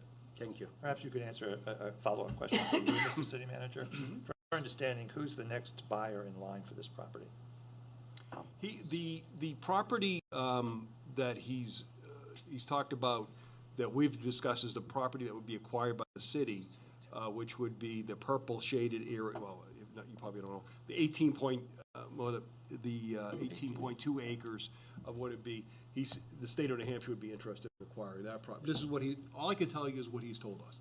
They would be interested in acquiring that property. He plans to keep the 10.51 acres and the 0.628 acres. And the conservation property, he could work with a conservation easement organization and donate to them. Yeah. That's Thank you. Councilor Schultz. Thank you, Mr. Mayor. To follow up on what Councilor Siku asked, that doesn't mean we could open this up the way, because we've had 2 people testify on this item and both opposed it. Couldn't we have that conversation, even if we voted again before the end of the year? Maybe we like these every 2-week meetings, but would it be worth having a conversation to see if it could be used for housing? Mr. City Manager. You can do anything you want. I mean, That's, the subdivision, Matt, just from the audience, subdivision has been approved? Been approved. So this is done. This is what he's already proposed. This has already gone through the planning board. Could he go back and do another plan and do something else? Of course. But this is what's done right now. Follow up, Counselor Schultz? Well, yeah, I was just gonna say,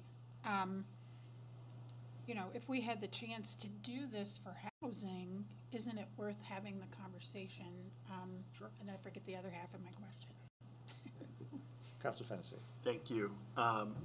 Just to follow up on that last comment. So what we're looking at is actually a subdivision plan that's been approved. If we were to go back and try to negotiate, I'm assuming that the planning board would be able to take up a subdivision application between now and 12/31. No, they would not. Thank you. Counselor Schultz. Okay, different follow-up. I mean, under similar points, are we sure the state would even be able to negotiate a deal that quickly either? I mean, what would be the harm in that sense to putting it off? Because I would assume that would be even harder at the state level. I mean, that's my question. Is it right to assume? How's that, does that make it a question? That makes it a question. I mean, It's more of a statement, but, that really was a question. Counselor Brown. Yes, I think Steve Dupree is great. He's my constituent, but I will be opposing this. I don't like that we get this deadline that we have to act. I don't like that we have to spend this money. Let a developer take it. Let Cherry Hill Homes take it. Let them develop it. I don't think that the city needs to be the one to take it, then to negotiate it, then to set up the roads. And I think that we have enough on our plate. I think it is a desirable piece of property. We don't need to be the go-between between Steve and another developer. I'm sure that he will do an amazing job. He will find somebody else. In his letter, the last line he says, if a decision is made not to move forward, I will either pay taxes on the property and sell it to a housing developer or donate it to the state. So it's not automatically going to go to the state. It's something that he could sell it to a developer, but I don't think it's something that we need to add onto our plate. So for those reasons, and for Mr. Shinella's and Mr. Schweiker's points, I will be opposing this motion. Thank you. Any other discussion? Counselor Todd. Thank you, Your Honor. I just want to thank the people who gave testimony tonight, Mr. Schweiker, Mr. Shinella, especially Mr. Shinella. He obviously put a lot of time and thought into this, and I really do appreciate it. I think that my concern is that we are at risk of losing the potential to develop the acreage that I think would go to the state, ultimately, probably, or even another developer over which we would then have little control over what actually happens to that. And I know that a lot of times there's criticism from the city, for example, the Employment Security Project, but this is exactly the reason that we took control of that property, so that we could be the ones that could determine what would go there, what would be developed, that it would be ensured to be a tax-generating revenue source that would go in there. And here we don't have that control, folks. This is owned by a private person who has a proposal that he's given to us, and I think that we don't really have a lot of wiggle room. We either that's the way I look at it. We either accept it or we don't. I think that I would have appreciated, as the representative of the planning board, if Mr. Shinella had the time to have brought forth his plan at the planning board, because I think that would have been a really great opportunity with Mr. Dupree present at the planning board and giving testimony to have discussed that other option in full. This puts us in a position where we really are at the last minute here, unfortunately. So I'm going to be in support of this because I think that if we had some other thoughts or concepts that we wanted to put forth and continue discussions with Mr. Dupree, that doesn't preclude us from doing that. But if we reject this tonight, I think that we are precluded from probably doing much anything else with this. Thank you. Thank you. Any further discussion? Counselor Kurtz. Thank you, Mr. Mayor. I just want to echo Councilor Todd's appreciation of the public testimony and the very interesting proposal that I wish I had perhaps seen with more time to reflect on it and ask more questions about it. And then in response to your question, Mr. Mayor, that you posed to Mr. Shinella, I do not believe it is worth the risk of delaying this in any way, so I will be supporting this proposal. I think capturing whatever of this land that we can from potentially being taken off our tax rolls is absolutely essential for the city of Concord at this time. Thank you, Councilor. Councilor Schultz. Additional question. So if I understand the key terms and conditions on page 2 of the report, it's saying that wouldn't a vote in favor of the way the motion is lock it in as a conservation easement, right? So there wouldn't be a chance to, it would be an agreed upon part of the deal if we accept it as motioned and written. It would be locked in as a conservation easement, correct? I really don't know the answer to that. I have no agenda either way. I don't understand. Do you want to address that? Which part of the property are we talking about? Well, it says on page 2 of the report on the acquisition of the property, so I assume the motion to approve it as written would be to accept everything, all the terms in the report. So on page 2 of the report, and again, I don't have an agenda. I just am curious because I don't understand. Sure. And it does feel kind of rushed, but on the bottom of page 2 of that report, it says conservation easement, and then it basically describes what that would be, and so that would be locking it in as conservation land if we receive it that way, right? So the 134.89 acres would be considered conservation for conservation purposes. And we follow up. So again, just to make sure I totally understand what we're doing, and so therefore we couldn't change it to something else, right? Isn't when we That's the idea, is that it would Yeah. permanently stay as I conservation. just wanted to make sure that I understand. Yeah. Oh, I get that part of it. Okay, Council Foot. I'd like to call a vote. So you'd say.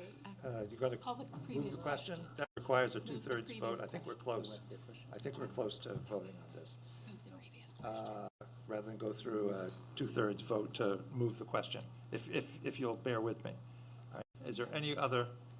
Councilor Brown, briefly, please. Yes, I actually have a question for the city solicitor because as Mr. Shinella correctly surmised, I did go through that area and there are established homeless encampments in that location. So my question to the city solicitor is if we take on this property and we are responsible and something happens out there, you know, it's on us. Is that correct?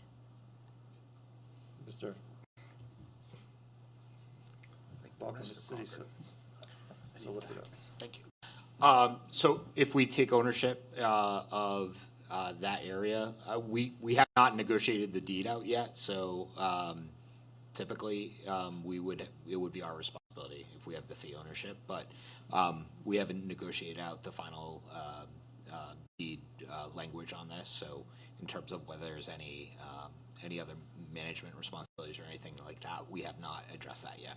I just want to point out that when I went through that area, there are some very established, hardened, homeless encampments in that area that I was unaware of until I went tromping through. But it is, it's not just a tent, it's hardened sites. Thank you. Thank you. All right, I will just say, I will be voting in favor of this motion. I appreciate, as others have mentioned, the work that Mr. Shinella put into his proposal. I appreciate Mr. Schweiker's comments as well. You know, there's an old adage, a bird in the hand is worth two in the bush. My concern is that we have a bird in the hand right now. We may not get the birds in the bush if we delay on this and we reopen it. So I will be voting in favor of this so that we know that we have at least 18 acres of developable land that will remain on the city tax rolls. I have little doubt that if we don't acquire those 18 acres, they will go to the state of New Hampshire, and they will be off the tax rolls. And for those reasons, I'll be voting in favor. All right, all those in favor of the motion as presented, please signify by saying aye. Aye. Opposed, no. No. Ayes have it, and the motion passes by the required 2/3 majority. I'm going to declare a 2-minute recess. Thank you. 2 minutes, please.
That's my general advice.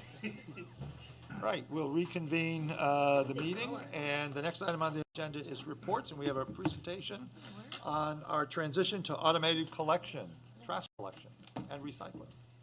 Oh, yeah. Mr. Hoadley, welcome. Good evening, Mr. Mayor, City Councilors.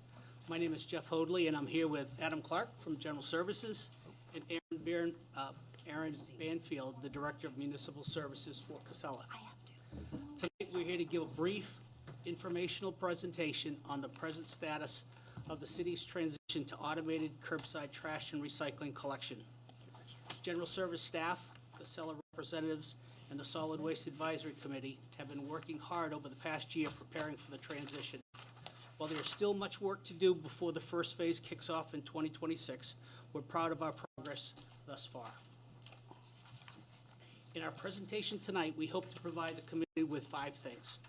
First of all, as a reminder, what to expect in terms of trash collection over the next few years. Number 2, provide details on what residents can expect in terms of communication from the department about the coming changes. Number 3, review cart sizes and cart placement information.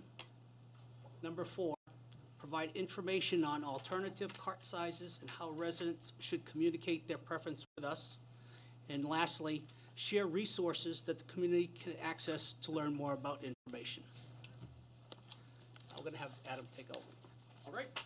So just as a reminder, the city is transitioning to automated collection in 2 phases. That begins with a pilot phase starting the week of June 29th, 2026, and a citywide transition that'll occur in 2028. For better understanding, each day there are 3 to 4 trucks servicing the city. In the pilot phase of the transition, one of those truck routes on each day will be designated a pilot route and transition to automated collection. As a part of that, a set of carts, one for trash and one for recycling, will be provided to each home. The standard trash collection, container size will be 65 gallons and the standard recycling container will be 95 gallons. There will be no charge to residents for these carts. All residents, including those both on the pilot routes and those remaining on a manual collection route, will still need to use pay-as-you-throw bags. No one's collection days are expected to be changed at this time. However, times may change for people. So residents should have their trash and recycling at the curb at 7 a.m., which is the present rule, but people tend to get used to the time that the guys show up at their house. Also, as we will review shortly, carts should be placed at the curb facing out with clearance on all sides. Just to remind council on why the city is transitioning to automated collection, in 2023, the city issued an RFP for solid waste collection services, and it was very clear in the limited responses that the city received that the industry is moving away from manual collection and that securing that type of service for any length of time would be impossible. Automated collection is also more efficient than manual collection and results in cost savings. There is data that using cart for recycling collection results in higher recycling volumes and diversion from traditional disposal. Another benefit we can anticipate is that there will be less windblown litter on the streets, which is common occurrence with our current 18-gallon open-top recycling bins. Lastly, because carts are wheeled and make contact with the ground, they are found to be safe for both residents and collection workers as they limit lifting. Here on the screen, this is what our pilot collection routes will be. I recognize that it's small and difficult to see in this format, but we do have it blown up on a map that I can hang up here. I was just eyeballing those tacks over there. And after this meeting tonight, we're going to have a searchable and navigable map posted on the web. Well, it's actually already posted on the website for people to check out if they'd like to take a peek and see if they're on the pilot routes. Essentially what this map shows here is all of our collection routes by day. The pilot route is on there and it's identified, if you can see the yellow around a section of each of the day's collection routes. We also have these maps by day as well, if anybody really wants to zoom in and see what we're looking at.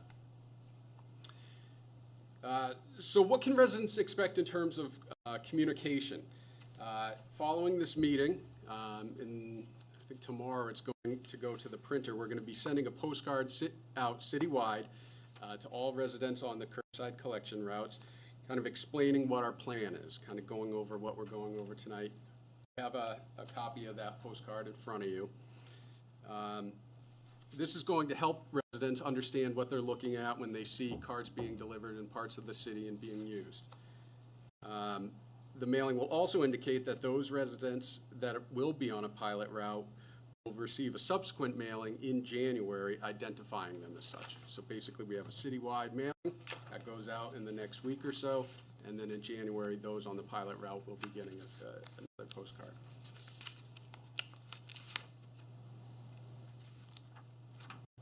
And that's what this slide says. And basically that second postcard that's in January is going to say, hey, you're on the pilot collection route. Please reach out to us if you'd like some alternative cart sizes, right? So those alternative cart sizes are going to be available for residents that may require it. For example, residents that are senior citizens or those that require an ADA or other accommodation may request smaller carts.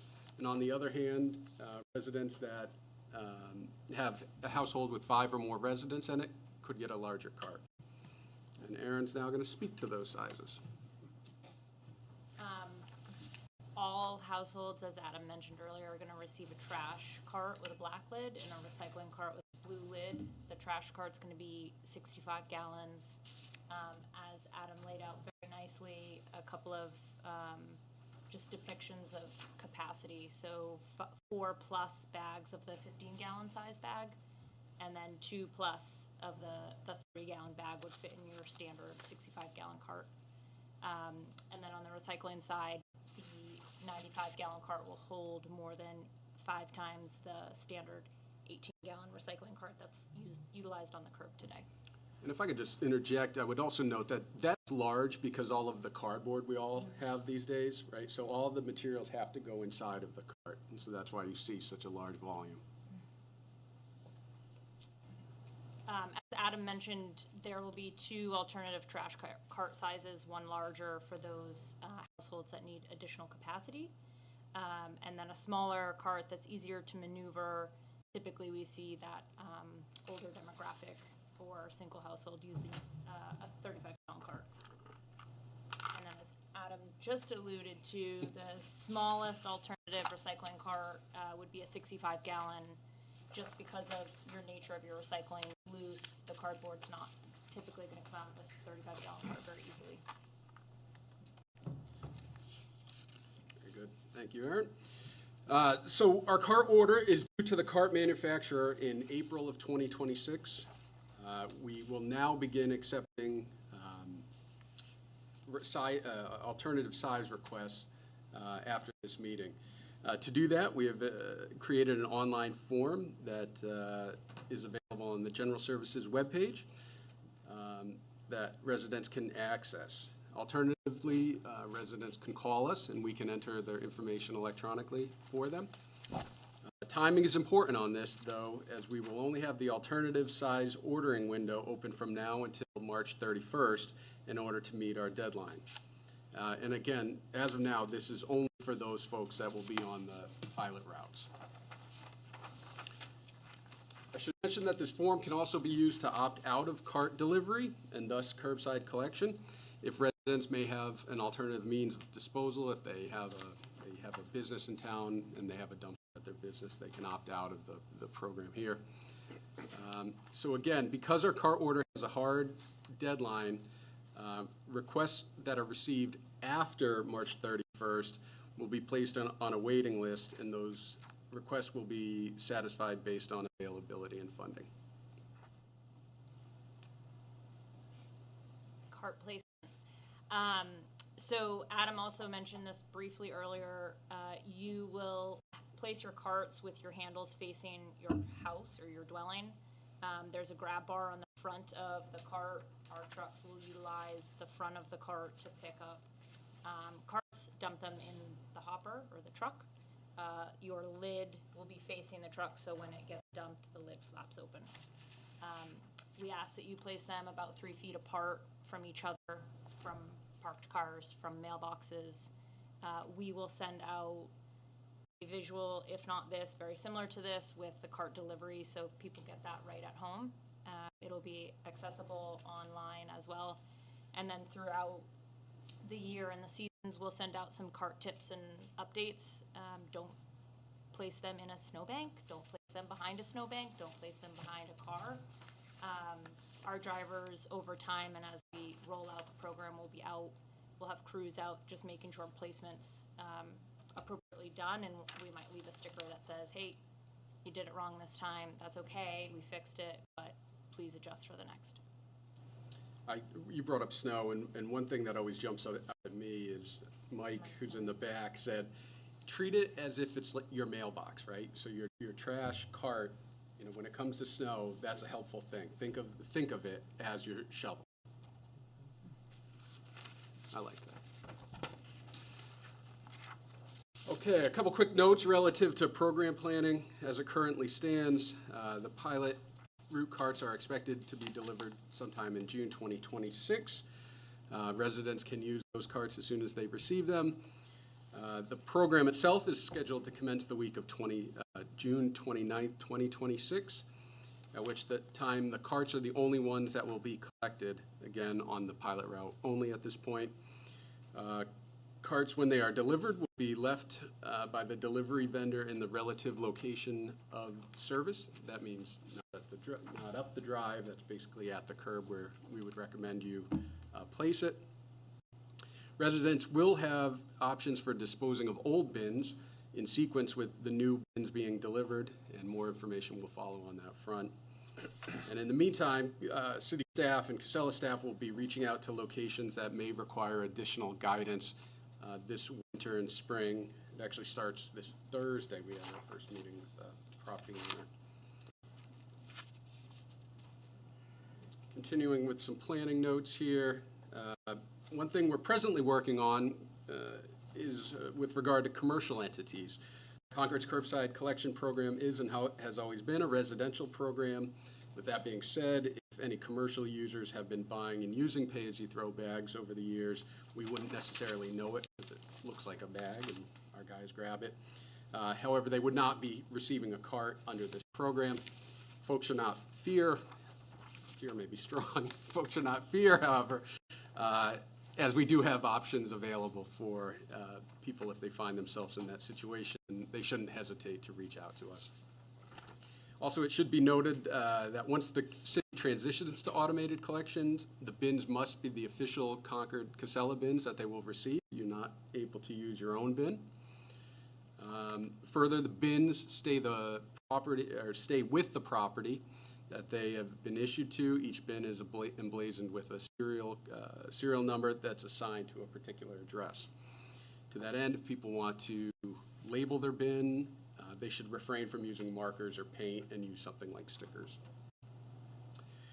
And lastly, but importantly, parcels that are on the curbside collection route that may have more than one dwelling unit should know that they will receive one set of carts for each unit up to a maximum of 4 sets of carts.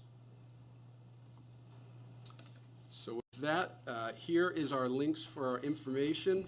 I will note that Angelina Zolkic keeps our website quite well updated. So this is most likely, or definitely, the most abundant source of information that we have right now. So she does a great job keeping us on track and capturing what we're planning. There's also Casella's website. They do a great job providing broader information, a lot of information on recycling, including how it is processed, if folks are curious about that. There's also the phone. I love talking with residents. I will gladly talk this through with anybody when I get the chance to, so folks should feel free to call us at the department at this number. Finally, before we go, inside your packet, you'll find a document that we're calling the resource guide. Realize that this document is a living document that we may evolve as we proceed through the pilot. But for now, it's very robust. comprehensive guide packed with all kinds of information that we think is in a very digestible format. I'd like to thank Angelina and our staff for her help on this. Before we go, we'd like to thank Councilor McNamara for her time on SWAC. We know this is her last meeting, so thank you very much for your input, and hopefully you'll be able to stay on in another capacity. That's it for now. Thank you for your time, and we sincerely look forward to speaking with any resident that have questions. Thank you. Any questions? Councilor Sekou. Oh, thank you. I really like that the focus is all about communication to the resident, and the roadmap is clear for anybody. This is what I think, and thank you guys for this great presentation. Councilor Fennessy. Thank you. I just had a question because I'm looking at these nice pictures and, you know, you got these nice roads that maybe don't have a sidewalk, so it's very clear where you're going to put it. And then you've got some of these roads that have this nice green part between the sidewalk and the curb. But I know that in many parts of the city, we have sidewalks right up against the street. And so what's the expectation going to be? Do we need to get those carts into the street? Should they be on the sidewalk? Should we just keep them in the driveway? What's kind of the thinking on that? Aaron, do you have the best information? I'm gonna defer to Mike. How do you want those placed? So ideally, they wouldn't go on the sidewalk. Curb. They'd be in between, on the shoulder, on the edge of the sidewalk, or on the opposing side of the sidewalk. The truck can reach out and less speed, so it's pretty good at reaching out and grabbing them. I don't know if there's an ordinance in town for sidewalk obstructions that other towns do, but ideally off the curb of the sidewalk, in between that and the shoulder, or the white line. And I think that's one of the reasons the pilot's so important. We're going to learn an awful lot of information during the pilot, so we can probably better answer that question once we've had a chance to go through. And I think within the first 6 months, these types of questions will come up. We'll get with our vendor, and we'll be able to come up with a solution. Yeah, I'm going to jump on. I was going to make a comment at the end, as I usually do, but I'll jump on this because my comment was similar to Councilor Fennessy. First of all, congratulations on this very thorough communications campaign. I think that's key. I will say that I think that in some of our denser downtown neighborhoods, this is going to be a challenge. I mentioned this when we saw the demonstration video, and it was a very nice, you know, suburban street, broad, you know, and it was in summer. You know, I go outside my house right now, I have a berm along the sidewalk. The only place I can put these bins is at the end of my driveway. I have a very old garage. It does not hold a contemporary-sized car, right? It was built to hold a Model T. That's the only place where we can put the bins. We have a very narrow driveway. When there's snow, it's even narrower. We have 2 cars. If a car is parked in the driveway, it's going to be a challenge getting one of these from the garage out to the street. And then, again, they're going to end up at the end of our driveway, which means that we're going to have to move them if we need to get out and then move them back.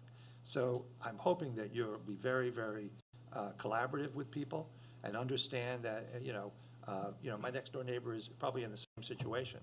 And she's a mom with a kid. So please be very sensitive to people and their individual situations. Not every household lives in the ideal, you know, circumstances for these bins, although I thoroughly understand the need for them and the requirement for moving forward on them. But again, please be sensitive to people. Absolutely. Councilor Brown. Yes, I have a comment and a question. So when I typed in the website that you had, it says it's automated and then there's a dash collection, and it said there's no such website. But when I removed the dash, it brought me to the website. So maybe just in your presentation, remove that dash because people may include it and whatnot. But my question is, because I have a lot of constituents who are going to be part of this pilot route, when they have issues, should they use C-Click Fix? Absolutely. Okay, great, thanks. Super. Councilor Fennessy. I just had one quick comment to address one of the things the mayor said. I play basketball on Tuesday mornings in Bow and Friday mornings. Tuesday morning, I believe on the route that I go to Bow High School, it's trash day and they do have automated and it works out great. Even in winter, they somehow figure out how to do it, so I have no doubt that we will figure it out. But I agree that we have streets that aren't exactly the width of some of the streets in Bow, so there might be some growing pains as we get adjusted to it, but I have no doubt that it'll be good. So I appreciate the pile-on. What I was going to say is there's no one-size-fits-all. As the reason I deferred to Mike, it might be on the curb, it might be just in front of the curb, it might be off the curb, it might be at the end of your driveway off to the side on some grass. I have carts. I've had carts all my life. I've been fortunate to live in subscription areas in Vermont and areas in Maine. They're very easy to maneuver if you haven't had one or tried to use one. I know Adam's got a couple down at his office. You can go play around with them. I have no problem wheeling mine through the snow because I also have a very tight driveway, 2 cars, and I can't get my cart through the 2 parked vehicles. You will all adapt, all residents will adapt to how best to use them, as will our drivers. They'll figure out your driveway's tight, so your carts might be over to the side, and on a random Thursday, if they're not there, they're gonna know there might be a mistake, and they'll do what they can to make sure you get serviced. So we'll go out of our way to make sure service is met at the curb. One thing I was going to note to your question is one thing we talked about at SWAC is at the onset of the program, Casella's going to have staff ahead of the truck, kind of putting the cart in a better spot if it's not in a great spot, and leaving a sticker temporarily on it to say, hey, next week this is a good spot to try to have this. Great. Councilor Kurtz. Yeah, thank you. Thank you so much for this presentation. Just 2 quick thoughts. One, I'm on a pilot route, so Concord folks, I'll let you know how it goes every month. I'm very excited. The map is already up on the website. All of the stuff you presented is there.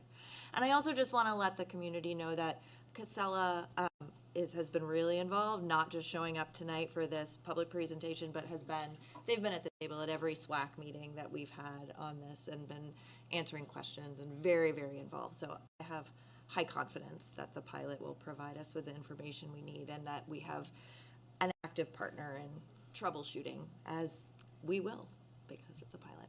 That's all. Okay. Yes, thank you. Thank you very much. Thank you very much. Thank you. Thank you.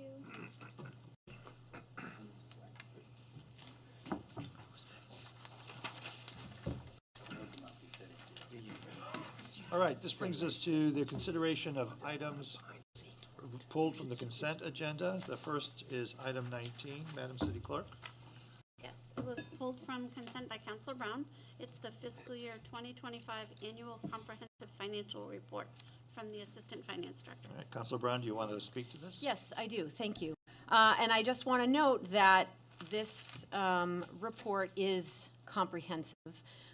It's very thorough, and it has received awards in the past. I think, what is it, 30 years?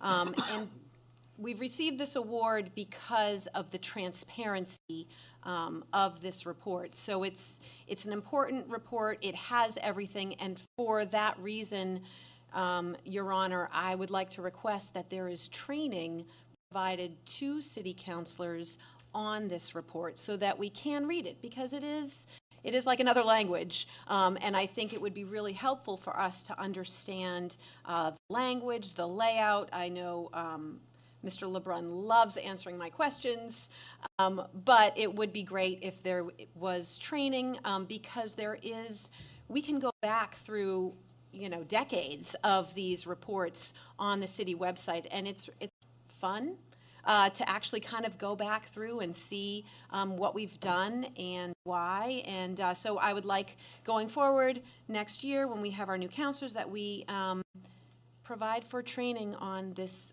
report for us. That's my first point. I have 2 others. Councilor Brown, you'll be very pleased to know that I've asked the city clerk to arrange for budget training for our incoming city councilors, and I would encourage other members of the council, whether you've been on for 1 term or 5, to sit in on that. Great. You'll be receiving the dates. Thank you. Thank you. I'm excited about that. The second point was the auditor contributed to this at the Fiscal Policy Advisory Committee, contributed to this report, and he is the same auditor, the same person that we have had for 15 years.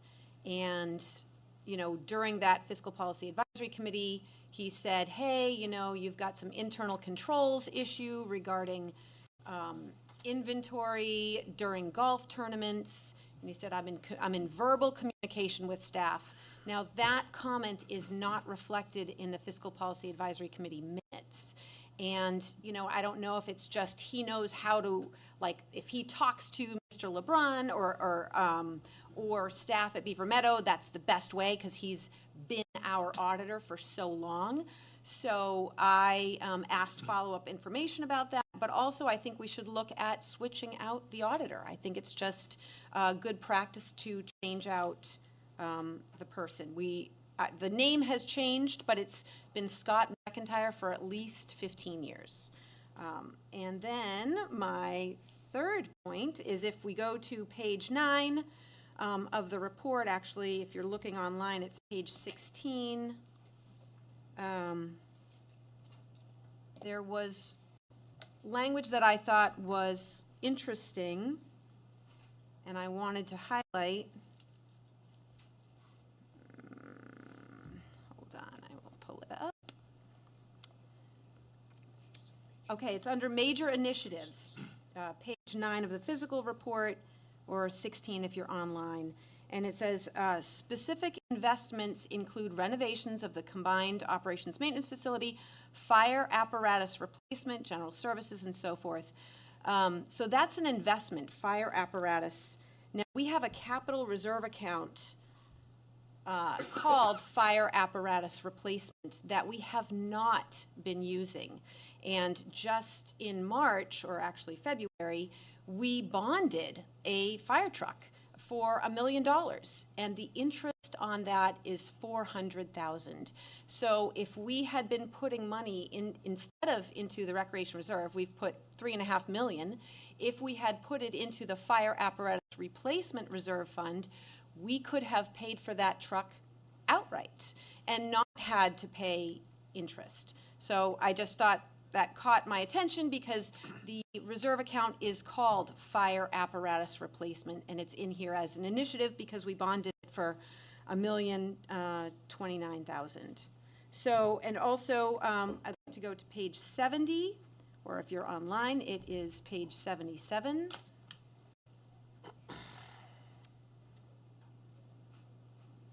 I thought this was very interesting. Bond authorizations, long-term debt authorizations, which have not been issued or rescinded as of June 30th, 2025. And I had asked Deputy City Manager LeBrun about this. These are all projects that we approved that have not been bonded. And this is from 2025. This is not even the $14.3 million that we approved in June, and it's not including the $41 million for the police station. So I would just like folks to really be cognizant of that our tax bill is not including the $27.4 million or the $14.3 million or the new police station. So it's a lot of projects that we've approved, and I think we need to start saying no to projects because, as the city manager pointed out to me, once we approve it, it can happen at any time. So we bonded $28 million in March.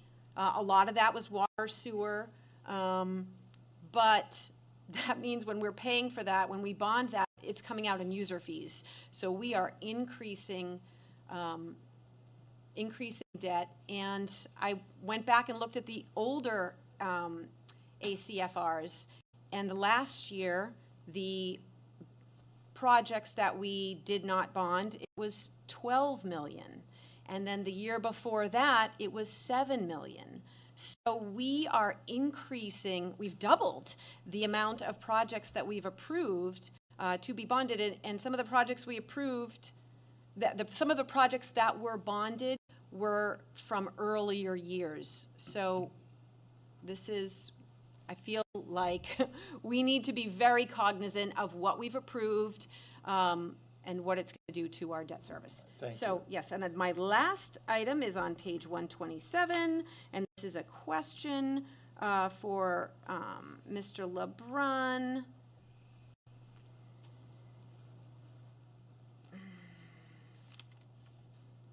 And it's just talking about annually budgeted non-government funds.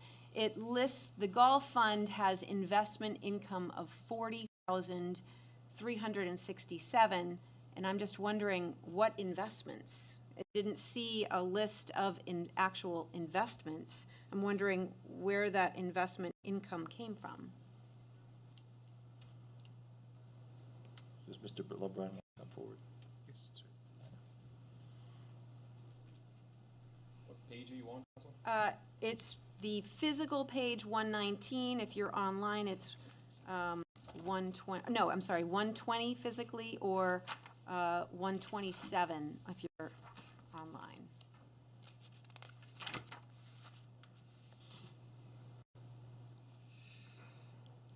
Investment income,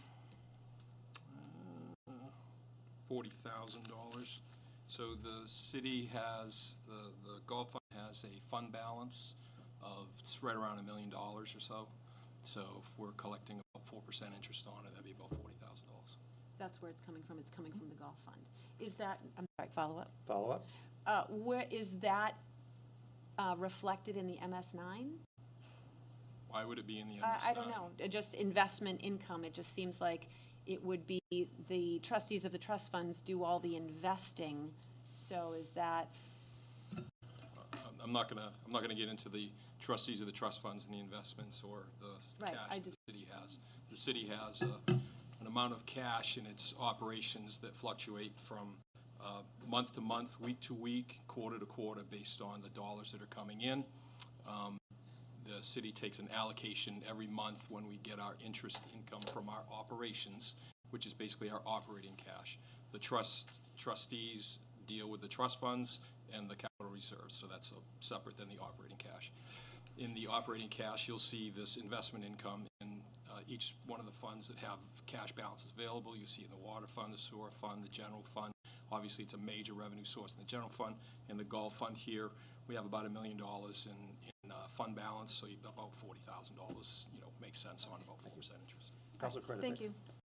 Thank you, Your Honor. Would you entertain a motion to accept the report? I will. Second. Moved and seconded. All those in favor, please signify by saying aye. Aye. Opposed, no. Ayes have it. Madam City Clerk, item 23. This was pulled from consent by Councilor Brown. It's the revised MS9 report for fiscal year 2025 from the city treasurer. Councilor Brown? Yes, so we received the MS9 in September, and I attended the trustees of trust funds meeting in October, and that same report was presented to them as a draft. So I'm wondering, why did council get that report before the trustees did? When the report is generated by the trustees.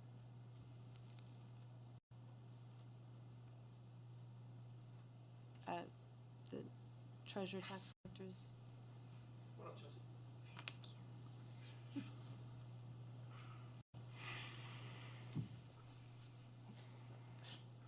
Mr. Mayor, members of the council, this is Chelsea Mikulski. She's our treasurer. Welcome. The report is not generated by the trustees of the trust funds. The report is generated by Citizens Bank, actually. So they're the ones that actually put all of the information together that develops into the MS9 and MS10 reports. When you look at the report, it was given to the City Council in September. We believe that was the final report. There was a $10,500 item that went in and out of the Durgan Trust Reserve. That the calculation of the dollars actually flowed through, just didn't make its way to the report, and we didn't notice it. So we had that revised. That's why you have a revised report here. When you look at the report that was provided to the trustees of the trust funds, it says draft. It said draft because it was part of the draft report for the submission to the DRA. So it was a draft going to the DRA, or before it was submitted to the TRA, which would have been in final. It was final for here because we believe that to be the final report. Mr. LeBrun, is that Department of Revenue Administration? Department of Revenue Administration, my apologies. No problem. Thank you. Mr. Anything LeBrun? else to add? I would just add that Councilor Brown asked why City Council got it in September and the trustees didn't get it until October. Trustees only meet quarterly, and the next quarterly meeting was middle of October. Thank you. Is this normal procedure for a city? Pretty normal. I mean, the report's due in September, but, you know, it's one of those things where, you know, the remedy for not having it in September is, you know, as long as we get it into the department, you know, they're pretty happy. But it's, you know, more important that we get it right, and obviously had to be revised and approved. But it's not out of the ordinary. It's not out of the ordinary. Thank you. Thank you so much. Nice to meet you. Your Honor, I have two more questions. to approve the item? I have two more a motion to questions. approve. Do I have a second? Second. Moved and seconded. All in favor, please Your signify Honor, by I have saying two more aye. questions about this item. Aye. All right. Your Honor, I had That two takes more us to Item questions. 25. Thank you, Counselor. I was not done, Your Honor. I had two more questions about this. We've approved it, Counselor. Your Honor, I was in the middle of asking a question about this. 100,000 came out of the Recreation Reserve between July 1st and October 31st. I would like to know where that went. We're moving on, Counselor. Thank you. Those are Madam taxpayer City- dollars. Madam City Clerk, item 25. Item 25 was pulled from the consent agenda by Councilors Kretovic and Brown. It's a report from the Rules Committee recommending proposed changes to the rules of the City Council. Counselor Kretovic. Your Honor, I'll be brief. Members of the council, I hope that you'll accept this report. I would make a motion to such that we accept it. Second. Moved and seconded. Thank you. As we discussed last month, this is an ongoing change with some of the rules of council to add some clarity. Our committee was delayed last week from the snowstorm. We are meeting again. We expect more changes to come forward, and I would appreciate your support. Thank you. Counselor Brown. Yes, thank you. So I pulled this because I think it's quite strange that there are two reports when there was only one meeting. So the meeting happened October 6th, and we did not have the report, the October 20th report, until November. There was no meeting, and now suddenly we have a second report. The committee hasn't met between October 6th and this second report. So I just think it's a lot of overreach, especially considering that the chair does not recuse herself from her own conflicts.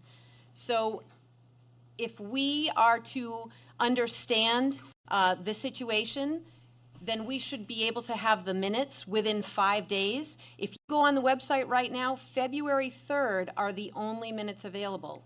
When we had our meeting in November, the October 20th meeting was not available. Those minutes were not available. So now we have another report and there hasn't been a meeting. Why are we getting two reports when there hasn't been another meeting? The meeting is tomorrow. So I feel like this report is unnecessary because the public hasn't even had an opportunity to speak, which they will do at tomorrow's meeting. So why would we approve a report now? I say we table this report. I make an amendment that we table this report until after the public has an opportunity to comment on it. To comment I at. think there's a motion on the table. A motion to table takes precedent. Yeah. All right, we have a motion to table. Do we have a second? Motion to table fails for lack of a second. Councilor Kretovic. Thank you, Your Honor. We had some statutory questions that we needed Mr. Conforti to look up for us, and in doing so, he sent the responses back to me, to which I approved the report for moving forward. That's the answer. Okay, thank you. Are we ready for the vote? All in favor, please signify by saying aye. Aye. Opposed, no? No. Ayes have it. Madam City Clerk, item number 27. This report was pulled from the consent agenda by Councilor Kretovic. It is a report from the Director of Human Resources and Labor Relations recommending the adoption of the PayPoint HR classification and compensation report. Thank you. Do I have a motion? I'm sorry, Councilor Kretovic. Yes, I'm going to start with a motion to table this item until January. Moved and seconded. Okay, speak to your motion, please. Thank you. I think that there is some clarity that's needed around the word adopting and accepting a report. Most of the time when we have something that comes to us on the agenda, in the consent agenda. It is about accepting a report. And when we do so, it's kind of, it's a pass-through. Adopting, though, we usually use this language when we're talking about resolutions and ordinance changes or ordinances that we're adopting. And that word alone has created a little bit of concern among counselors, among more so our unions and our union representatives. When we adopt this report, what we're saying is that we're going to adopt the contents of that report. And I think what we really wanted to hear was the word accepting. Now, that aside, there are moments on the council when there are items that come before us that have a very definitive start and a very definitive end to when the funding is going to be for a specific project, program, etc. The capital improvement program is always a really good example, especially when we're bonding something. It's going to be 20 years, it's going to be 30 years, it's over. And then you get something like this. The compensation study and the repercussions of what would happen for changes in the compensation structure to our unions and our non-contractual employees is perpetual. Perpetual changes like this come every 20, 40 years. It makes sense that we take a moment of pause and not move forward right now, so we all have an opportunity to really digest what's in this study. And at the very least, when we come to the table for negotiations, we come in good faith. Our unions took a good faith effort in us, waiting years for this study to be complete, and we should in return honor their request to take pause on this moment and not adopt this report or accept this report at this point in time, but to wait until it's an appropriate when we're all ready to sit at the table in good faith. And that is why I made this request, and I would appreciate your support. Thank you. Thank you. Discussion? Councilor Brown? Yes, while we're taking a pause, I think that's a great idea. I believe that we should also look at our code of ordinances, particularly Article 30-2-2. We need to make sure that our structure aligns with our ordinances. Thank you, That's it. Councilor. Councilor I'm agreeing with Councilor Kretovic. I just wanted to be slightly more specific in the employees that I've heard from, especially in the line in adopting this, that they want to be assured that the study was done and utilizing valid and reliable methodology, I think, are where some of the questions are. So that's something that I feel like the employees want to look back at, and I support them for that. Thank you, Councilor. Other comments? I too will be supporting the motion to table. I agree. I've also heard from employees who want to receive more information and want to have a little more time to look at this very, very lengthy report. So I will be, in fact, voting to table this item. Are we ready for the vote? All in favor of the motion as presented, please signify by saying aye. Aye. Opposed, no. Ayes have it. The motion passes. This measure is tabled. This brings us to comments by the City Council. I'll go from Ward 1 around to Ward 10. Councilor Todd. Thank you, Your Honor. I have three brief items. One is just a reminder that tomorrow evening, which is December 9th, the Pennacook Village Association will be hosting members of the Merrimack Valley School District and their finance officer at 6:30 p.m. at the Pennacook Elementary School cafeteria, and this is going to be for a discussion presentation regarding next year's proposed Merrimack Valley School District budget and warrant articles. And so it's an opportunity to provide some feedback and input and get your questions asked of the representatives. Two, just want to wish everybody really happy holidays, and I hope everybody has a wonderful, safe holiday season. And three, and I'm probably not going to be the only person to do this, but I just want to signify that this is the last council meeting for Councilors McNamara and McLaughlin, and I've had the pleasure not only to serve with them on council, but also on several committees, such as Parking Committee, which is, I know, your favorite, and then solid waste and some others, and they've always provided really diligent and careful and thoughtful comments and expertise on those committees as well. So they will certainly be missed, but at the same time, I welcome our new councilors-elect, which we'll get to meet and work with next month. Thank you. Councilor Warren? I would also like to wish everybody happy holidays for whatever you might be celebrating in the next few weeks. A reminder, if those holidays include shopping for gifts, to try to shop local, spend money in our local businesses. That really affects our economy if you're not spending at Amazon and the likes of that. Also would like to give my appreciation to Councilor Balaughlin, Councilor McNamara. It's been a pleasure working with you and learning from you over the last couple of years, and you'll be missed. Councilor Cresvig? I ditto. Using my sidekick over here and my dear friend across the table, you will truly be missed. And the only other item I would add is Ski the Beeve, the weather conditions are great, and the simulator leagues are starting in January. Councilor McNamara? I just want to share that if you have time, 15 minutes, 30 minutes, an hour, there's great opportunities with Community Action Program on 2 Industrial Park Drive, Monday through Friday, 9 a.m. to 3 p.m. Matt and Dave are there every day, and they will set you up. So it's fun. So if you have the time, they do this 12 months a year. It's not just during the holiday time. So they are carting truckloads of boxes. Each person who needs a subsidy will get 2 boxes of basic products to make meals in their home. So if you want to get involved, Community Action Program, they service Belknap, Merrimack County, and it's at 2 Industrial Park Drive. Thank you, Councilor. And I just want to say that I have thoroughly enjoyed my time on City Council. I wouldn't give it up.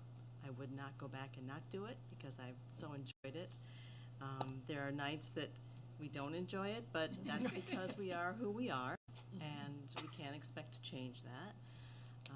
There are egos at this table. Everyone at this table is passionate about certain things, and some of us stop and take time to think about things longer than others. Some jump the gun. But you know what? That's what makes this, and just being a spoke in this wheel, I've appreciated. And I really appreciate our city clerk. You make this so easy, and you make it a wonderful opportunity. Our city clerk, we are blessed to have you. Along with the staff. You know, our staff, I'm no expert. I'm still not an expert in everything, but when I stepped into this, there were so many things I didn't know, but the staff is so gracious.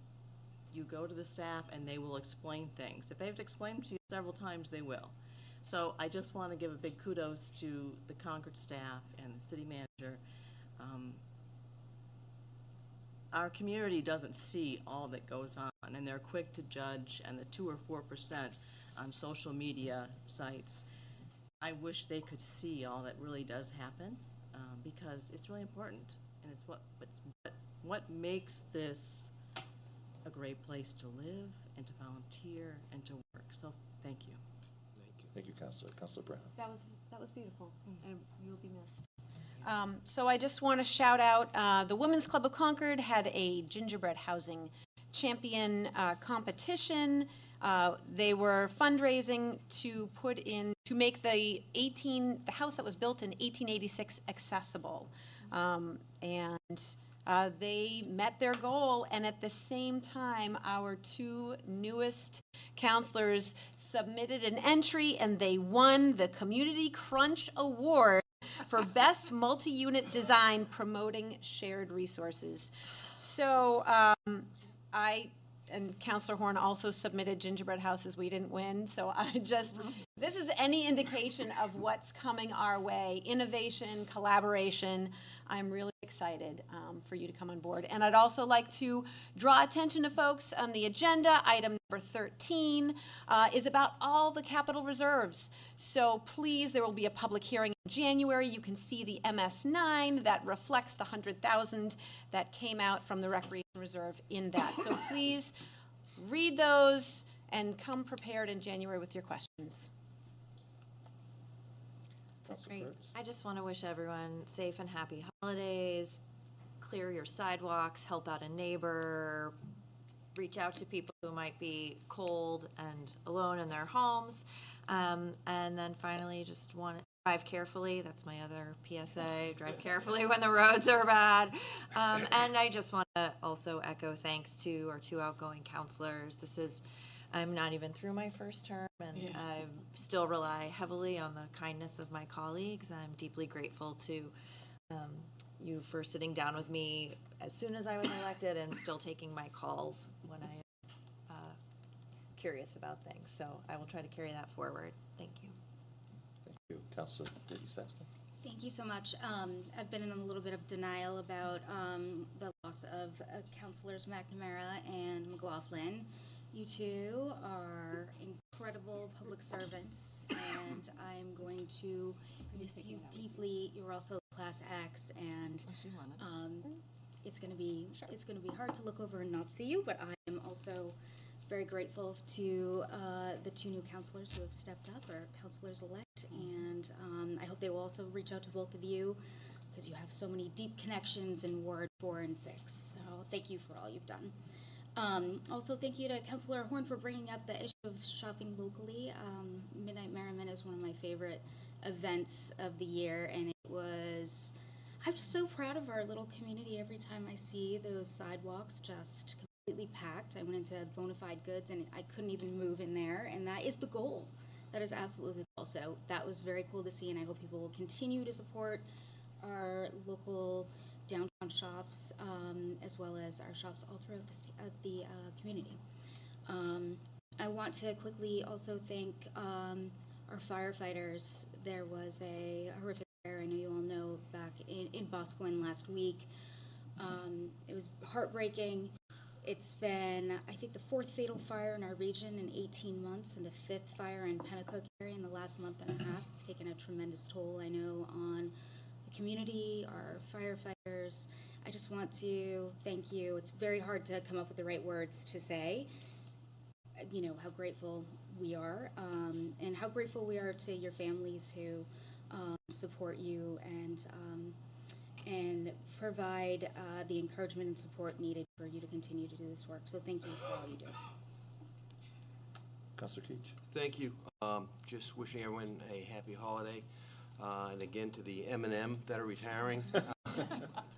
I just have always appreciated your really thoughtful and deliberate way you went about business, and I think the more we can emulate some of that behavior, the more productive we'll be. So you're good role models for us all, so you'll be missed. I just want to point out item 18 on our consent agenda was the appointment of John Conforti as our new city solicitor. Has the burden of having to now sit at all of these meetings, and so you're welcome.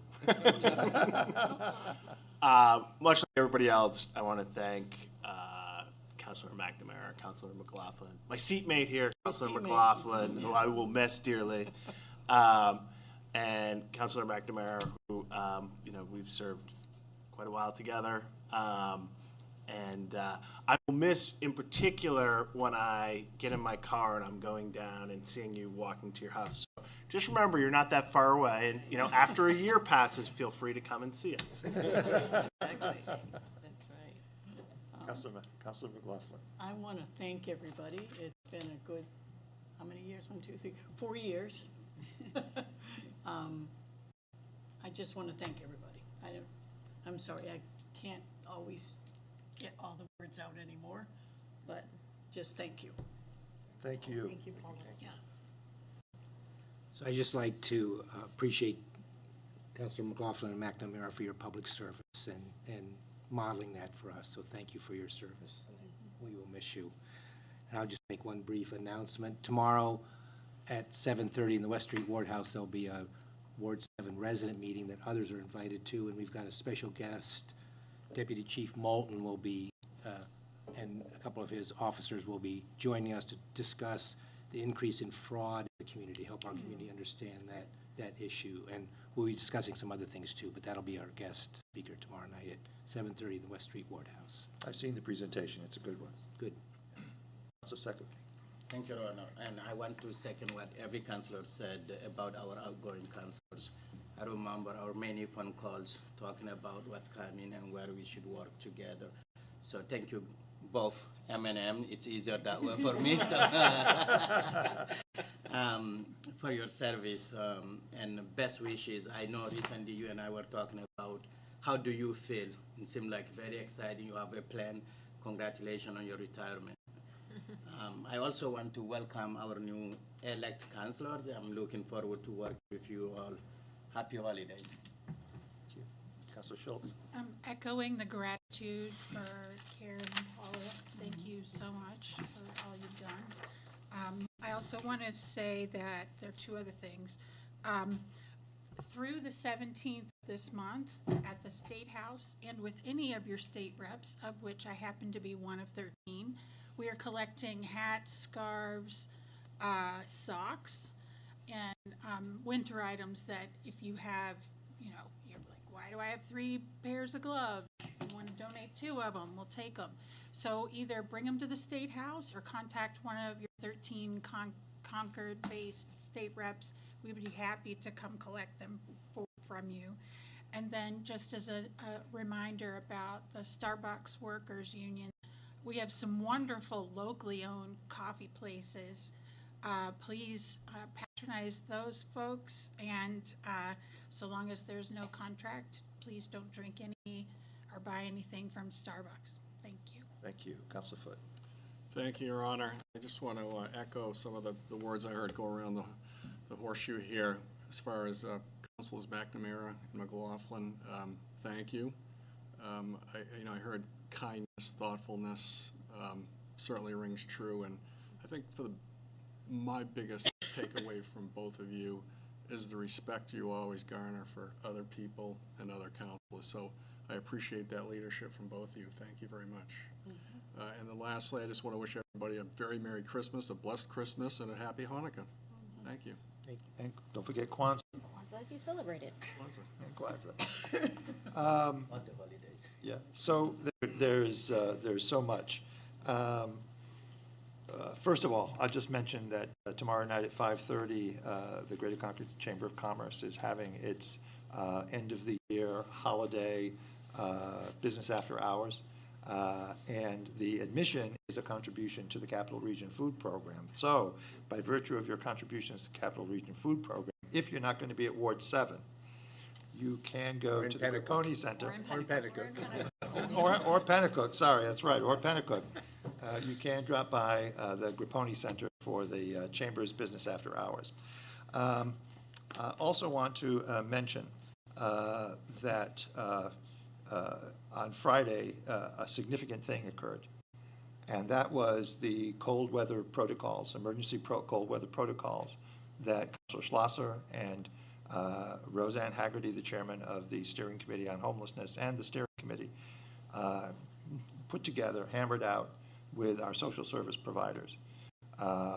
The directors of the Concord Coalition to End Homelessness and the Friendly Kitchen convened as is part of the protocol, which, by the way, you approved tonight, but we made sure that it went into effect if it was needed in advance. And a warm place was provided during the day between the Coalition Resource Center and the Friendly Kitchen. So my kudos to Councilor Schlosser. This was a great passion of his, and Roseanne Haggerty and the rest of the steering committee for putting that in place. That was important. And that is in place now during this extremely cold weather. I also want to echo Councilor Grady Sexton's acknowledgement of the work of our firefighters in the Boscawen fire. That was a fire which sadly included a fatality, and I can't think of anything more difficult for our firefighters than to recover the body of someone who has died in a fire. We frankly can't compensate them enough or thank them enough for that aspect of their job, and so I think we all should acknowledge that And I'm glad that Councilor Grady Sexton brought it up. Finally, I do want to wish everyone a happy holiday and a safe holiday. This is one of the most wonderful times of the year for me and my family, and I hope for you and yours. And actually, finally, I also want to acknowledge the service of Councilor McNamara and Councilor McLaughlin. We're losing a great deal of Celtic savvy with you two leaving the council. And everything that has been said is absolutely true. You've both been attentive. You've both been, collaborative. You've both been deliberate in your decision-making. You've been great assets to this council, and I think great examples of how to be a positive counselor and how to be an effective counselor for your wards and your constituents. So thank you. I join everyone else in saying I will sorely miss you. I am pleased to welcome the two new councilors from Ward 4 and Ward 6 to the City Council. And I've seen many other people come and go on this council in my now 12 years. But every one of you are precious, every one of you are valuable, and thank you so much for the service that you've given to your wards and to this city. So with that,